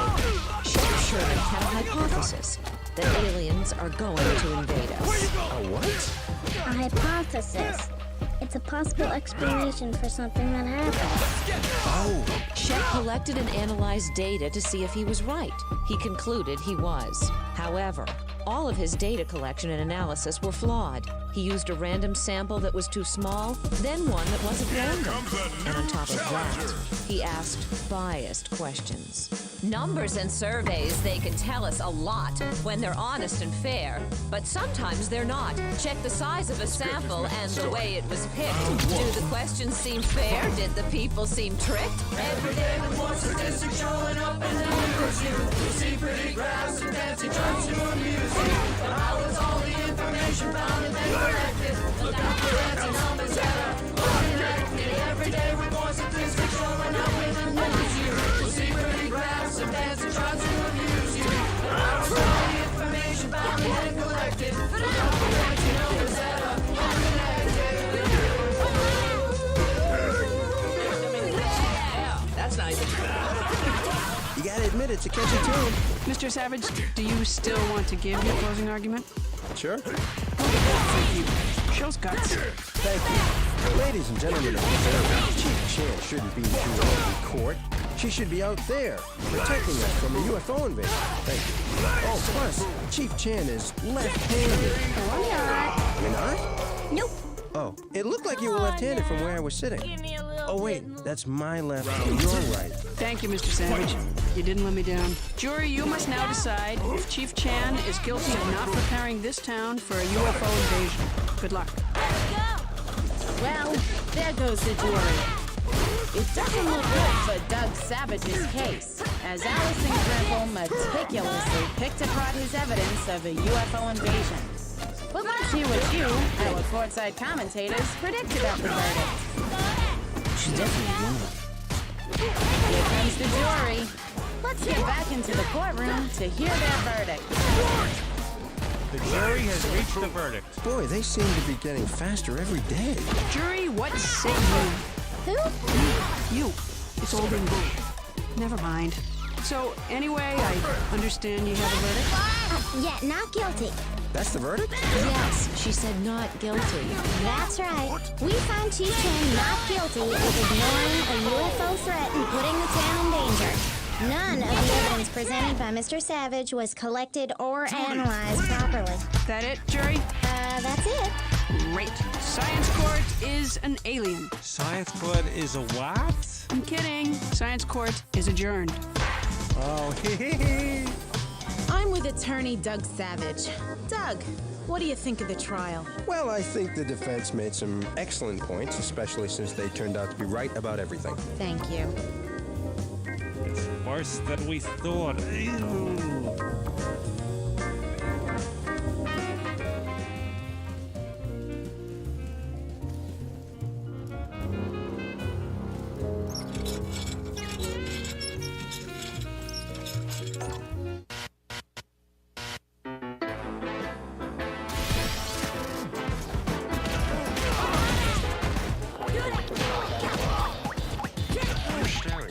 You're standing in the Little people. Goodbye. You're still in the photo. Fine. I'll move away from you. Don't follow. Oh. Now you're sitting in a puddle. Hey, I'm going to find out who's responsible for that leaky pipe. You're still... All mine. Never mind. Now, I'm telling you, Miss Kremple, we do good work. Our pipes don't leak. Then what's the problem? Well, people say they leak, and now I'm being called in by Science Court. I heard you were the best Science Court lawyer around. Will you help me, please? Miss Peterson, you sound like a nice person. I'd love to help. Hi, Jen. Big case today, huh? Mm-hmm, looks like it. Yeah. This is the kind of case a stenographer dreams about. Really? Why is that? Well, it's got everything. It's got pipes, it's got water, plumbing. Oh, look at the time. Well, we're going to go on the air.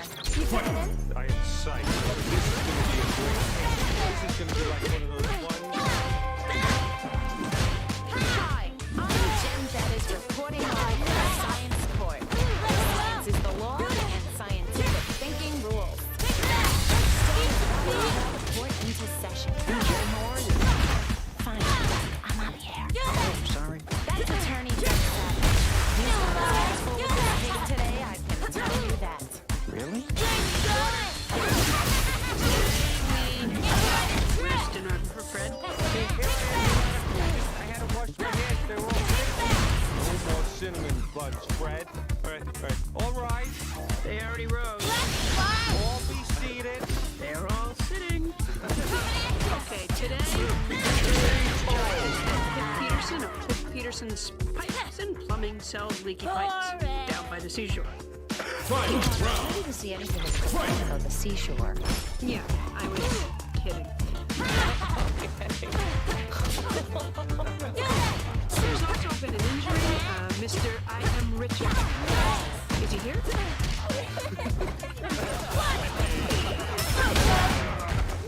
Order!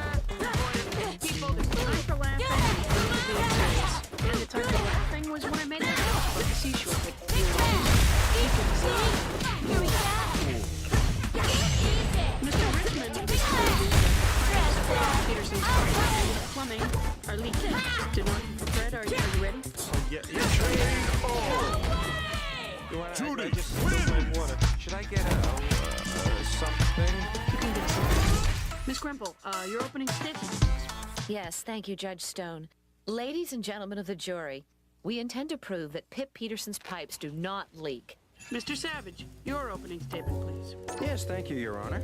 We intend to prove that Pip Peterson's pipes are leaking. And because they're leaking, a frail, lonely, pathetic old man... Excuse me, I'm not frail. That's okay, I'm just playing it up. Interrupt. So, what was I? A smelly, rickety... Because of those leaky pipes, this man slips and puts his... well, wait till you folks. Mr. Savage, call your first witness. Thank you. First witness is not necessarily going to stop. Witness shows up. Real wins! Watch me. Your Honor, before I get started, could you tell us when you first got interested in the law? Maybe some dates, inspiration, something along those lines. Handle your mouth. What's that smell? Mr. Savage, where's your witness? Unfortunately, he's going to be late. Okay, call your next witness. Right. Here comes a new challenger! Mr. Richmond, please tell the courtroom what happened that fateful morning when you were standing on the subway platform Nowhere and you to slipped in a run. puddle of water and fell. I slipped in a puddle of water and fell. Oh, you fell? Yes. And how did the water Let's go! It dripped from pipes and started Peterson. No more witnesses, Your Honor. Your witness is... Mr. Richmond, did you actually see water from the pipes onto the floor? Yes, I most certainly did, and I have one witness who can testify on my behalf. If she would please. I'm not Necessary. Mr. Savage, do you have another witness? Not on any minute now, though. How about you? Thank you. Round 2. Maria, would you please tell the court what you do? And as a meteorologist, You can see on Channel 23. Weekends. So Maria, as a meteorologist, you study the weather and atmosphere. Yes. So you must know about water and air. Two main components of weather. You got a chance to inspect the pipes in question, right? Objection. Ms. Hernandez is a meteorologist, not a plumber. I didn't say she was a plumber. In that case, Your Honor, I withdraw my objection. And for the record, I just say... No.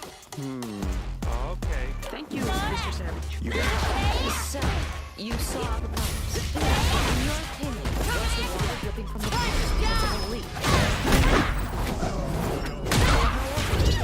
There. Mr. Savage, no more outbursts. Such a lovely It's not inside. Yes. See how polite she is? Mr. Savage, would you touch the outside of the glass of ice water that's in front of you?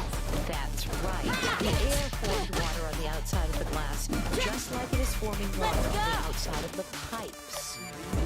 Objection, Your Honor. The water on the glass came from inside. No, it did not. The water came from the air. The air? Oh, you mean it was just raining inside the building? Funny, I didn't see a rain cloud in here. Ms. Hernandez isn't talking about rain, Mr. Savage. She's talking about water in the air. That's right. Water just roaming around in the air?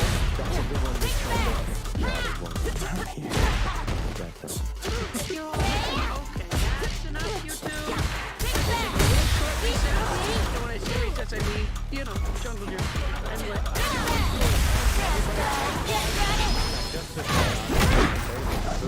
Is there?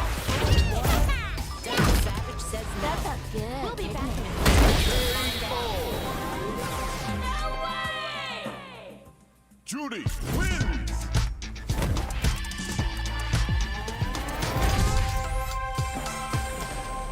Round 1.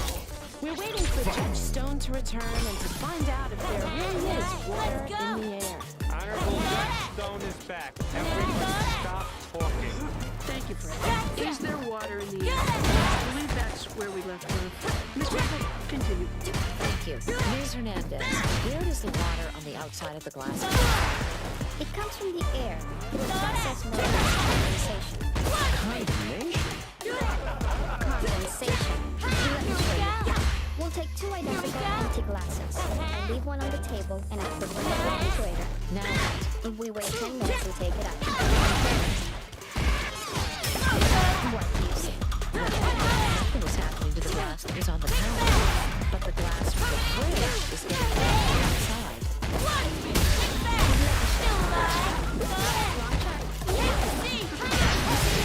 Air is made up of different gases. One of those gases is water vapor.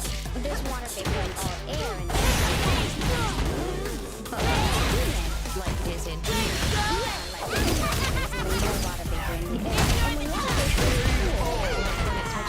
cold glass or a cold pipe? Oh, I'm so sorry.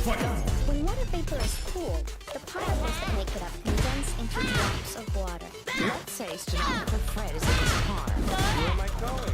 It doesn't matter. This is crazy.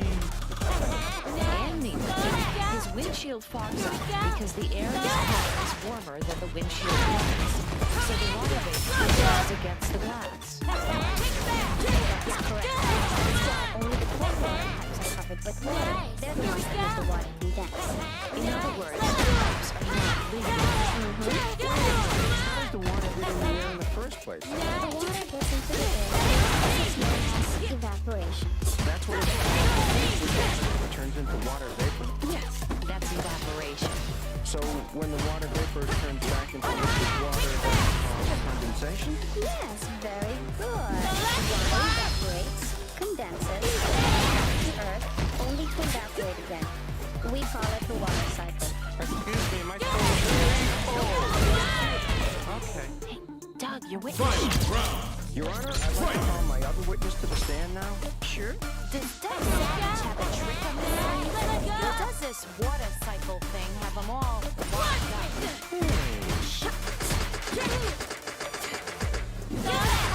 Mr. Plummer, please state your name and occupation. Plumber and plumbers and that order. In other words, your name is Plummer and you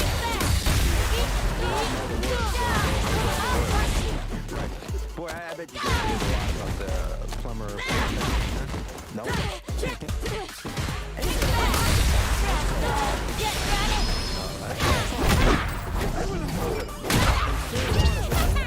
What color would the water be that Your witness, Mr. No questions. That was Judy, amazing. win! If it pleases the court, I'd like to present a little demonstration. Thank you. I've created a model of the evaporation condensation system supposedly happening at the solar station. Will Maria Hernandez please retake the stand? Now, at this end, we have a beaker of water on top of a brick. I add some food coloring to make it red so we can follow it. Next, I heat the water. Right, Ms. Hernandez? That's right. You're adding energy to the particles that make up the water. So they move faster. As they move faster, the particles move further apart. That's the steam. So now we can follow the steam up this tube here and over onto this pipe here, which is made by this filled with cold water. Ms. Kremple, what is happening? The far end of the pipe appears to be dripping water into the pot. And what color is the dripping water? Well, I'm sorry, Ms. Kremple. What you just said wasn't very clear. Could you say it again a little more clearly? clear. The water's not red, it's clear. What color is the water that's evaporating? Red, exactly. Red water evaporates, yet it's square water that's dripping in the pipe. It's not the same water. Therefore, the pipe must be leaking. Mr. Savage is misinterpreting the experiment. Misinterpreting? I've never been so insulted in my life. Your Honor, all this talk of water and drinking is making me, I have to go to the men's room. Can you wait 1 minute? I don't think so. Anyone else?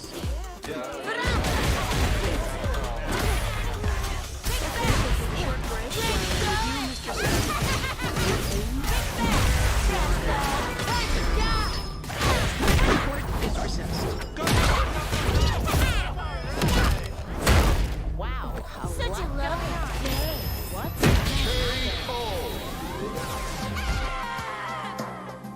Judy wins!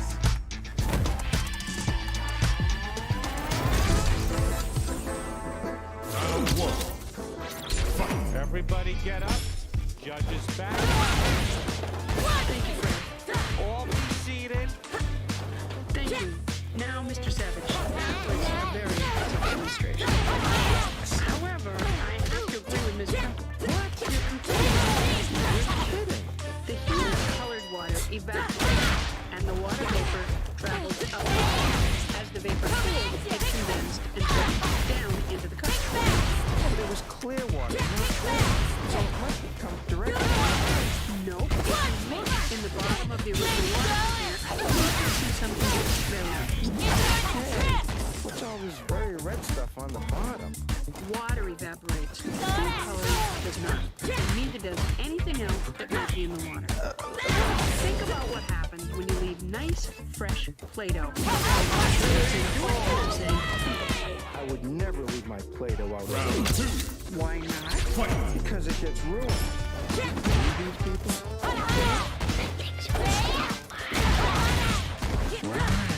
It gets all crumbled, and then you can't make little elephants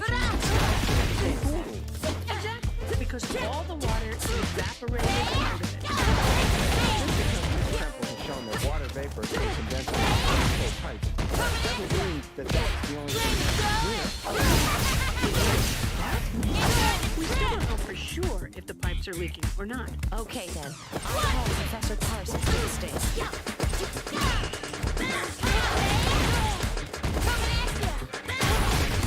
Hello, everybody. Professor Parsons, what are you doing? I'm an extremely overqualified science teacher at the university. Professor, please tell us what you have here. Well, this is a way to test if any water is escaping from the inside of these pipes. It's quite simple. And how does it work? Well, I have a section of Pitt Peterson's pipes, identical to those that are dripping. Identical, Mr. Savage. One end of the pipe is sealed. The pipe with cold water and seal the other. That's the procedure. Well, now I measure the mass of the pipe. Here you go. Thank you, but I have something a little more accurate here. Wonderful. So I put the pipe on the balance. See that it has a mass of exactly 600 grams. Now what? I don't know what 600 grams is. Ready it.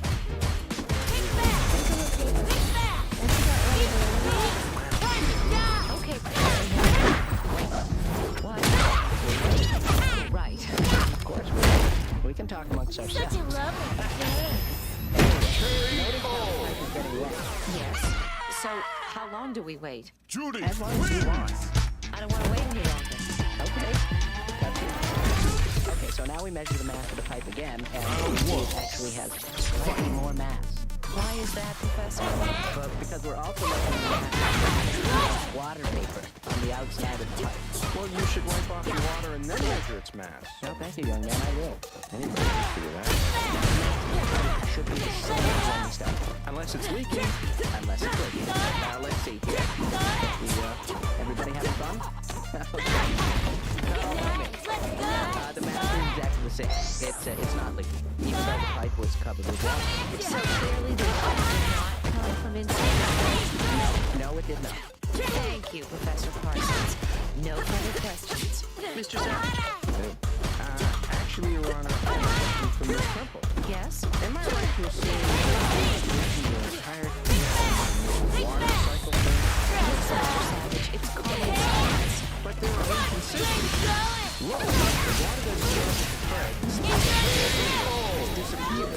Hey, it's gone. But Judge Stone's water has been there all day, and it hasn't evaporated. I believe that some water evaporates and some water doesn't. If the water doesn't feel like evaporating, is that what you're saying, Miss Crimple? How can it turn the water in the glass? Raise your hand. Yes. It's really simple. Oh, I suppose you're going to tell me it's evaporating, but just very slowly. Actually, Hey, I was being sarcastic. Mr. Savage, we need a little bit of water on the surface that touches the air can evaporate. yes, ma'am. So, She did it. if I spread the same amount of water out so it's all touching the air, it evaporates quickly.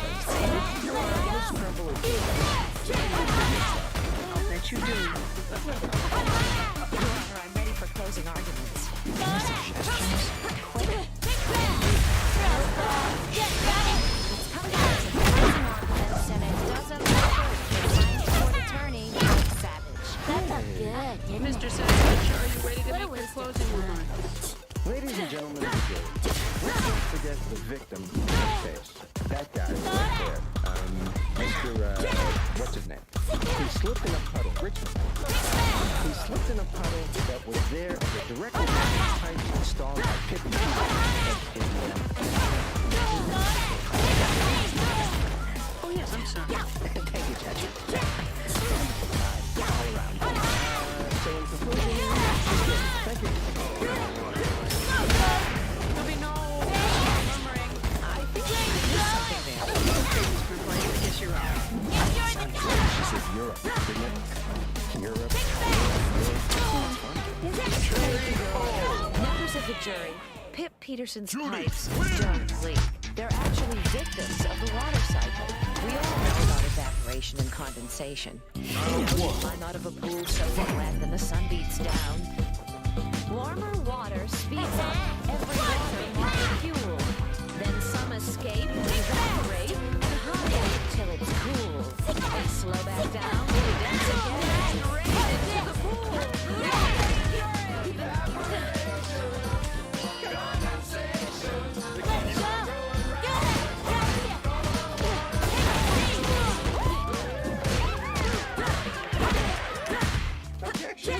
I didn't know we were so close to the song. Thank you. Thanks you, Miss. Your Honor, can I have a do-over? No. Members of the jury, you've heard the evidence. You even said it. So now you must decide whether Pip Peterson is guilty of leaking pipes. Until the jury reaches a verdict. And there goes the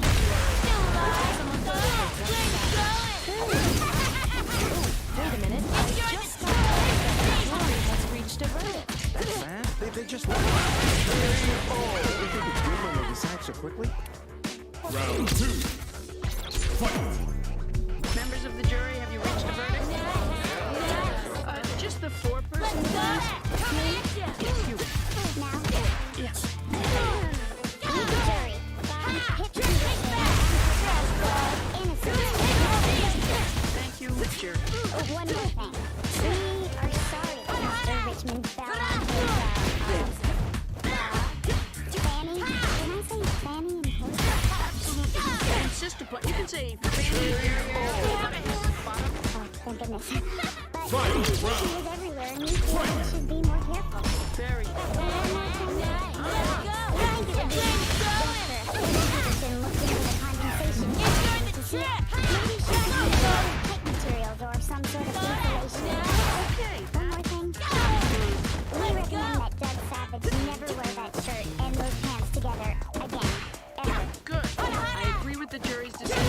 Science court is a jury. Science court is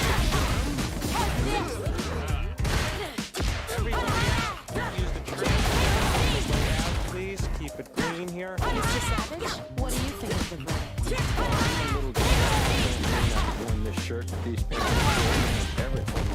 Thank you, Doug. Here's Pip Peterson. How are you feeling? Relieved. I'm looking forward to solving this condensation. Well, that's it from Science Court. I'm Jen Bettis, and until next time, the case is closed. So I'll lose another case.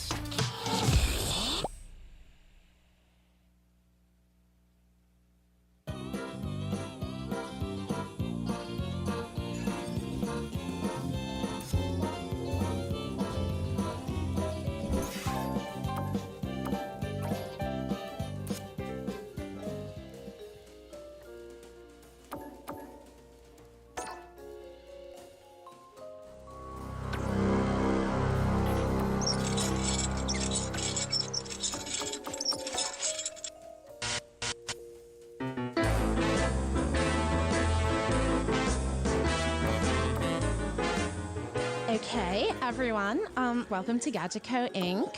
And my name is Chloe. That's Chloe with a CH. And I'm like your tour guide. And you have to stay together through the tour because there's a lot of secret stuff and it's a secret. So you're not supposed to know about it. Okay, like if you follow me, we'll begin. Okay, this is the part of the factory where a lot of work gets done. Any questions? What are they making now? Oh, I don't know. Any other questions? Yeah, how much of this stuff is automated? I don't know. Sir, can you, stay with the group? I'm kind of responsible for everyone's safety. I'm safe. And this area is top secret. That means the LFI 700 machine that's in here, you're not supposed to know about it yet. Sir, you really shouldn't be looking in there. I'm just curious. Yeah, whatever. Oh, look. We're just in time to see Mayor Daysby present the check for the LFI 700s to the president of Gadget Co. Inc. What's LFI stand for? Well, the LFI stands for Lousy Farmland Improver, and the 700 stands for the number 700. And so, Mr. Norton, on behalf of the committee to fix up the old dust fields... Hi, Mayor Daysby. Shush. Hey, I voted for her. Oh, hello there, sir. My name's Eddie. Eddie Watt. Eddie what? Eddie Watt. Oh, Watt. Yeah. That was great. Can we get back to business here, please? Oh, certainly. For 10 LFI 700s at $1 million apiece, I present you with this check for $10 million? Yes, that's right.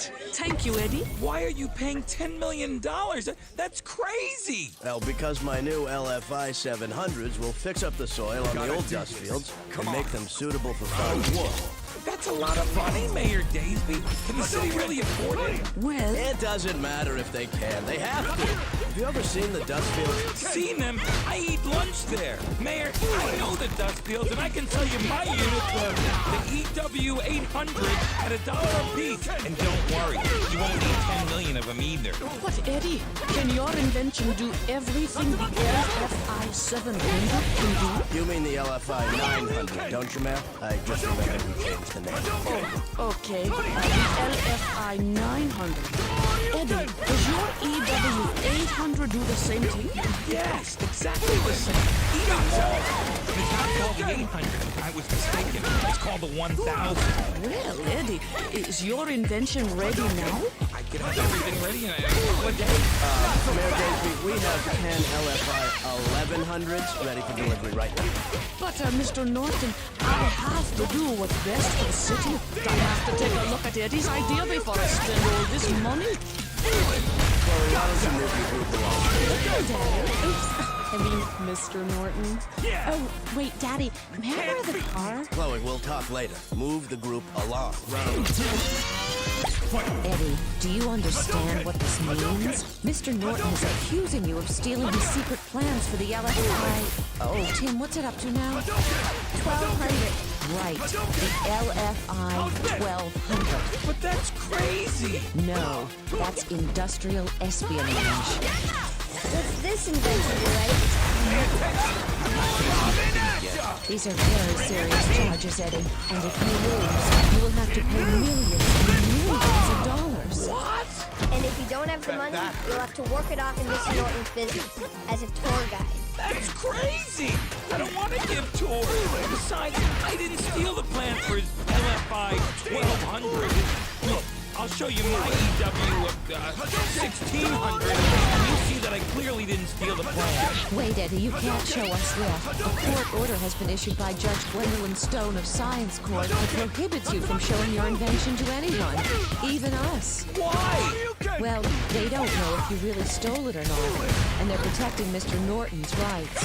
You won't be able to show it until Judge Stone says it's okay. That's crazy! No, that's Science Court. Oh, well, then it's not so crazy. Come on, my little green friend. Here's some water.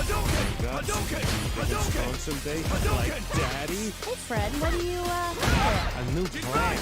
Were you talking to it? Oh, yeah. I read that some plants respond very well when you talk to them. Really? That's fascinating. What kind of plant is it? Well, this one's a philodendron. Oh, nice. Just a little more. If the encouragement will do it good. Nice. What about the leaves? Fred, it's just a plant. Didn't mean it. I'll see you inside. Hi, I'm Jen Bettis reporting from Science Court, where science is the law and scientific thinking rules. Today we're going to find out all the dirt on soil in the old dust field. All rise and grow. The Honorable Judge Stone. What? Oh, I was talking on the plan. Oh, you have a peek. Yeah, I thought I'd keep it on the desk. gear up the place? Good idea. But, you know, you're gonna have to water it, make sure it gets enough soil, change the pot when it gets too big, and make sure the soil is always good. Well, now let's get started. First, I want the jury to know that this case is going to be a little different. It is about two inventions that you will not be able to see. No. You will see them, but all in due time. Now, Mr. Savage, you're representing Mr. Norton? Oh, yeah, big time. Well, why don't you start with your opening statement? Sure, thank you. I get to go first. Mr. Savage. Sorry. Ladies and gentlemen of the jury, we will show that Eddie Watt did, with malice aforethought, little law term there for you. Very professional. Thank you. Did a sneaky thing and sneaked around and stole the secret plans from Mr. Norton's LFI, what is it? What's a big number? 2000? That's fine. The LFI 2000. And we ask that Eddie pay all damages resulting from said theft of said plans, either in said cash or by working as a said tour guide at said company. Thank you, Mr. Savage. Well said. Ms. Grumper, your opening statement, please. Thank you. My client loves the old dust fields. He grew up nearby, played on them as a kid, eats his lunch there every day. He cares about them. That's why he came up with his own idea for how to fix the soil so it can be used once again for farming. Eddie Watt didn't steal Mr. Norton's secret plans. He didn't have to, because Eddie already had his own invention. A better and less costly invention, and we'll prove it. Thank you. Okay, Mr. Savage, call your first witness. Thank you, Your Honor. I call Chloe Norton to the stand. All right, you ready? Round one. Fight. Hi, Chloe. Are you nervous? No. I am. Chloe, when was the last time you saw the defendant? He's on my tour at Daddy's, Mommy's company, Gadgetco Inc. That's in my wife's name, you know, tax purposes. Chloe, did Eddie wander off a lot during the tour? Oh, like all the time. I remember I had to say things like, hey, come here. Hey, come here. Sounds to me like Eddie had plenty of time to study the secret plans. No further questions, Your Honor. Your witness, Ms. Kremple. Chloe, approximately how much time would Eddie have had to steal the plans during your tour? 1 minute? 2? Oh, it was more like 60. 60 minutes? You mean an hour? I don't know. I didn't figure it out yet. No further questions. Your Honor, Chloe's practically an eyewitness. This case is so open and shut that I'm shutting my side of it right now. So you're resting your case? Yes. Okay, Ms. Kremple, call a witness. Thank you, Your Honor. I call Professor Keisha Moss to the stand. But first, I'd like permission to move the trial to the old dust fields. Good idea. Let's go. Okay, Ms. Kremple, it's all yours. Thank you, Your Honor. Now I call Professor Keisha Moss to the stand. Actually, I'm an assistant professor. Aha, what? Don't aha-what me after I just aha you. I said what? Ms. Kremple, question your witness. Thank you. Ms. Moss, can you please tell us what the problem is with the soil in these fields? Sure.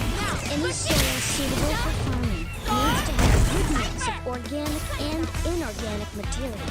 These fields do not. Objection. What do organic and inorganic materials have to do with soil? You don't know what those words mean. Well, Keisha, could you please explain organic and inorganic to Mr. Savage? Sure. and the word ubiquitous? She didn't use the word ubiquitous. Yeah, but I don't know what it means, and I've been hearing it everywhere. I'll tell you. Continue, Keisha. Thanks. Organic means it's alive, or used to be. In soil, it's called humus. It's a mixture of dead plant and animal debris. Yuck! That's gross. I call for a mistrial. It's not gross. It's science.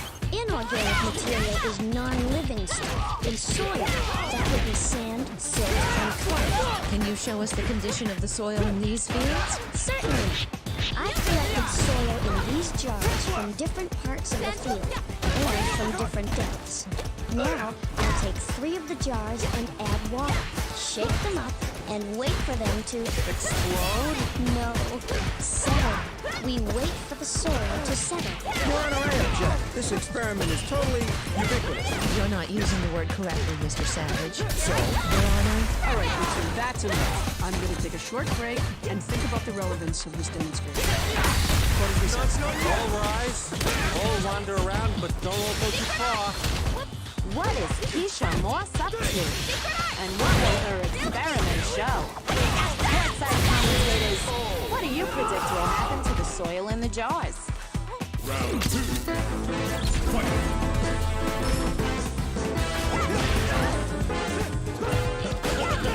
Science court is back in session, but not back in the courtroom. We're still out in the August field. Thank you, Stenographer. Now, I've decided to overrule your objection, Mr. Savage, and allow this demonstration. After all, we have to know what kind of soil we're dealing with. Ms. Crumple, please continue. Okay, Keisha, let's have a look at the jars of soil. Well, we can see that the soil is divided into 3 layers. The bottom layer is sand. Though the particles of sand are small, they can be seen with the naked eye, and they feel rough. The next layer is silt. Silt particles can barely be seen without a microscope, and they feel more fine, like flour. The next layer is clay. These particles are invisible to the naked eye. I can see it. My eye's not wearing anything. He's talking about the individual particles. Oh. Anyway, the clay particles form a gummy mass when wet. All of these are inorganic. It's nice to have a good mix of these 3 types. It helps water move through the soil. What about the organic stuff, the humus? Well, I would have to say, based on these samples, there doesn't appear to be enough humus spread around at all. It will take a lot of work to get it mixed up. Mixing it up is important? Oh, yes. You need something that's going to go through every part of the soil.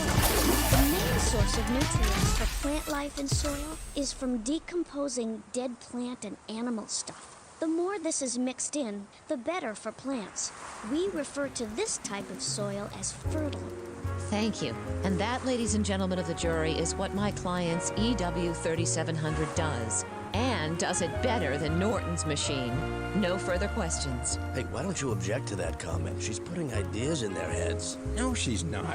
She's just saying that Eddie's invention is better than yours. Mr. Savage, any questions? Yes, I have some questions for Eddie Watt. Hi, Eddie. You nervous? No. I am.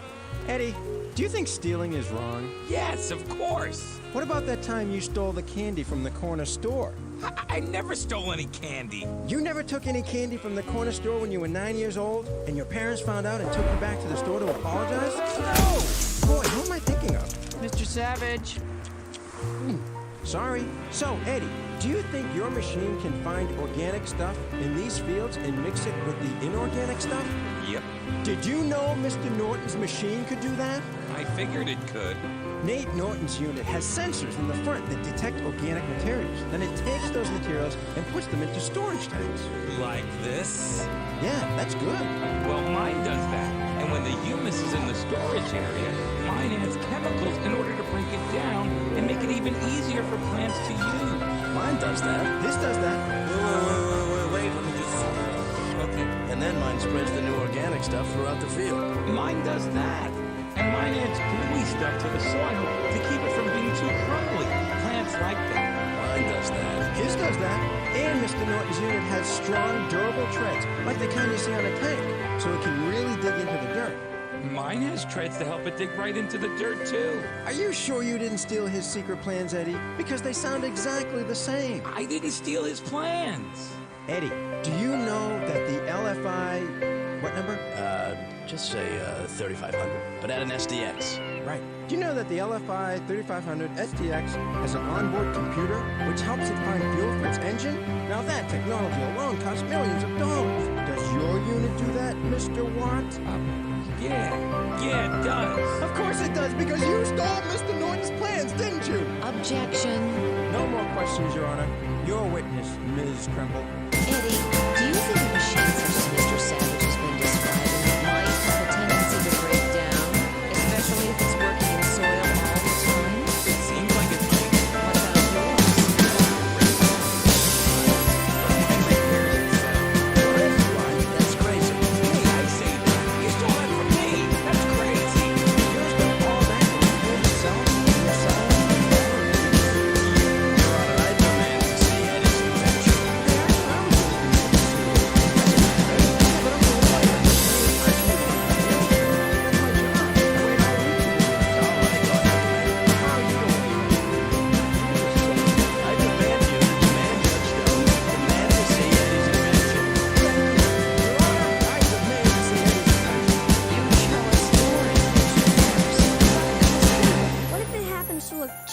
Eddie's. The jury will think he did steal it. Don't worry, Tim. I think I figured out what Eddie's machine looks like. All right, Miss Kremple. We'll show you the LFI 3500 SDX. 4000 XDXL? Excuse me, the LFI 4000 SDXL. And then you have to show us Eddie's EW... 40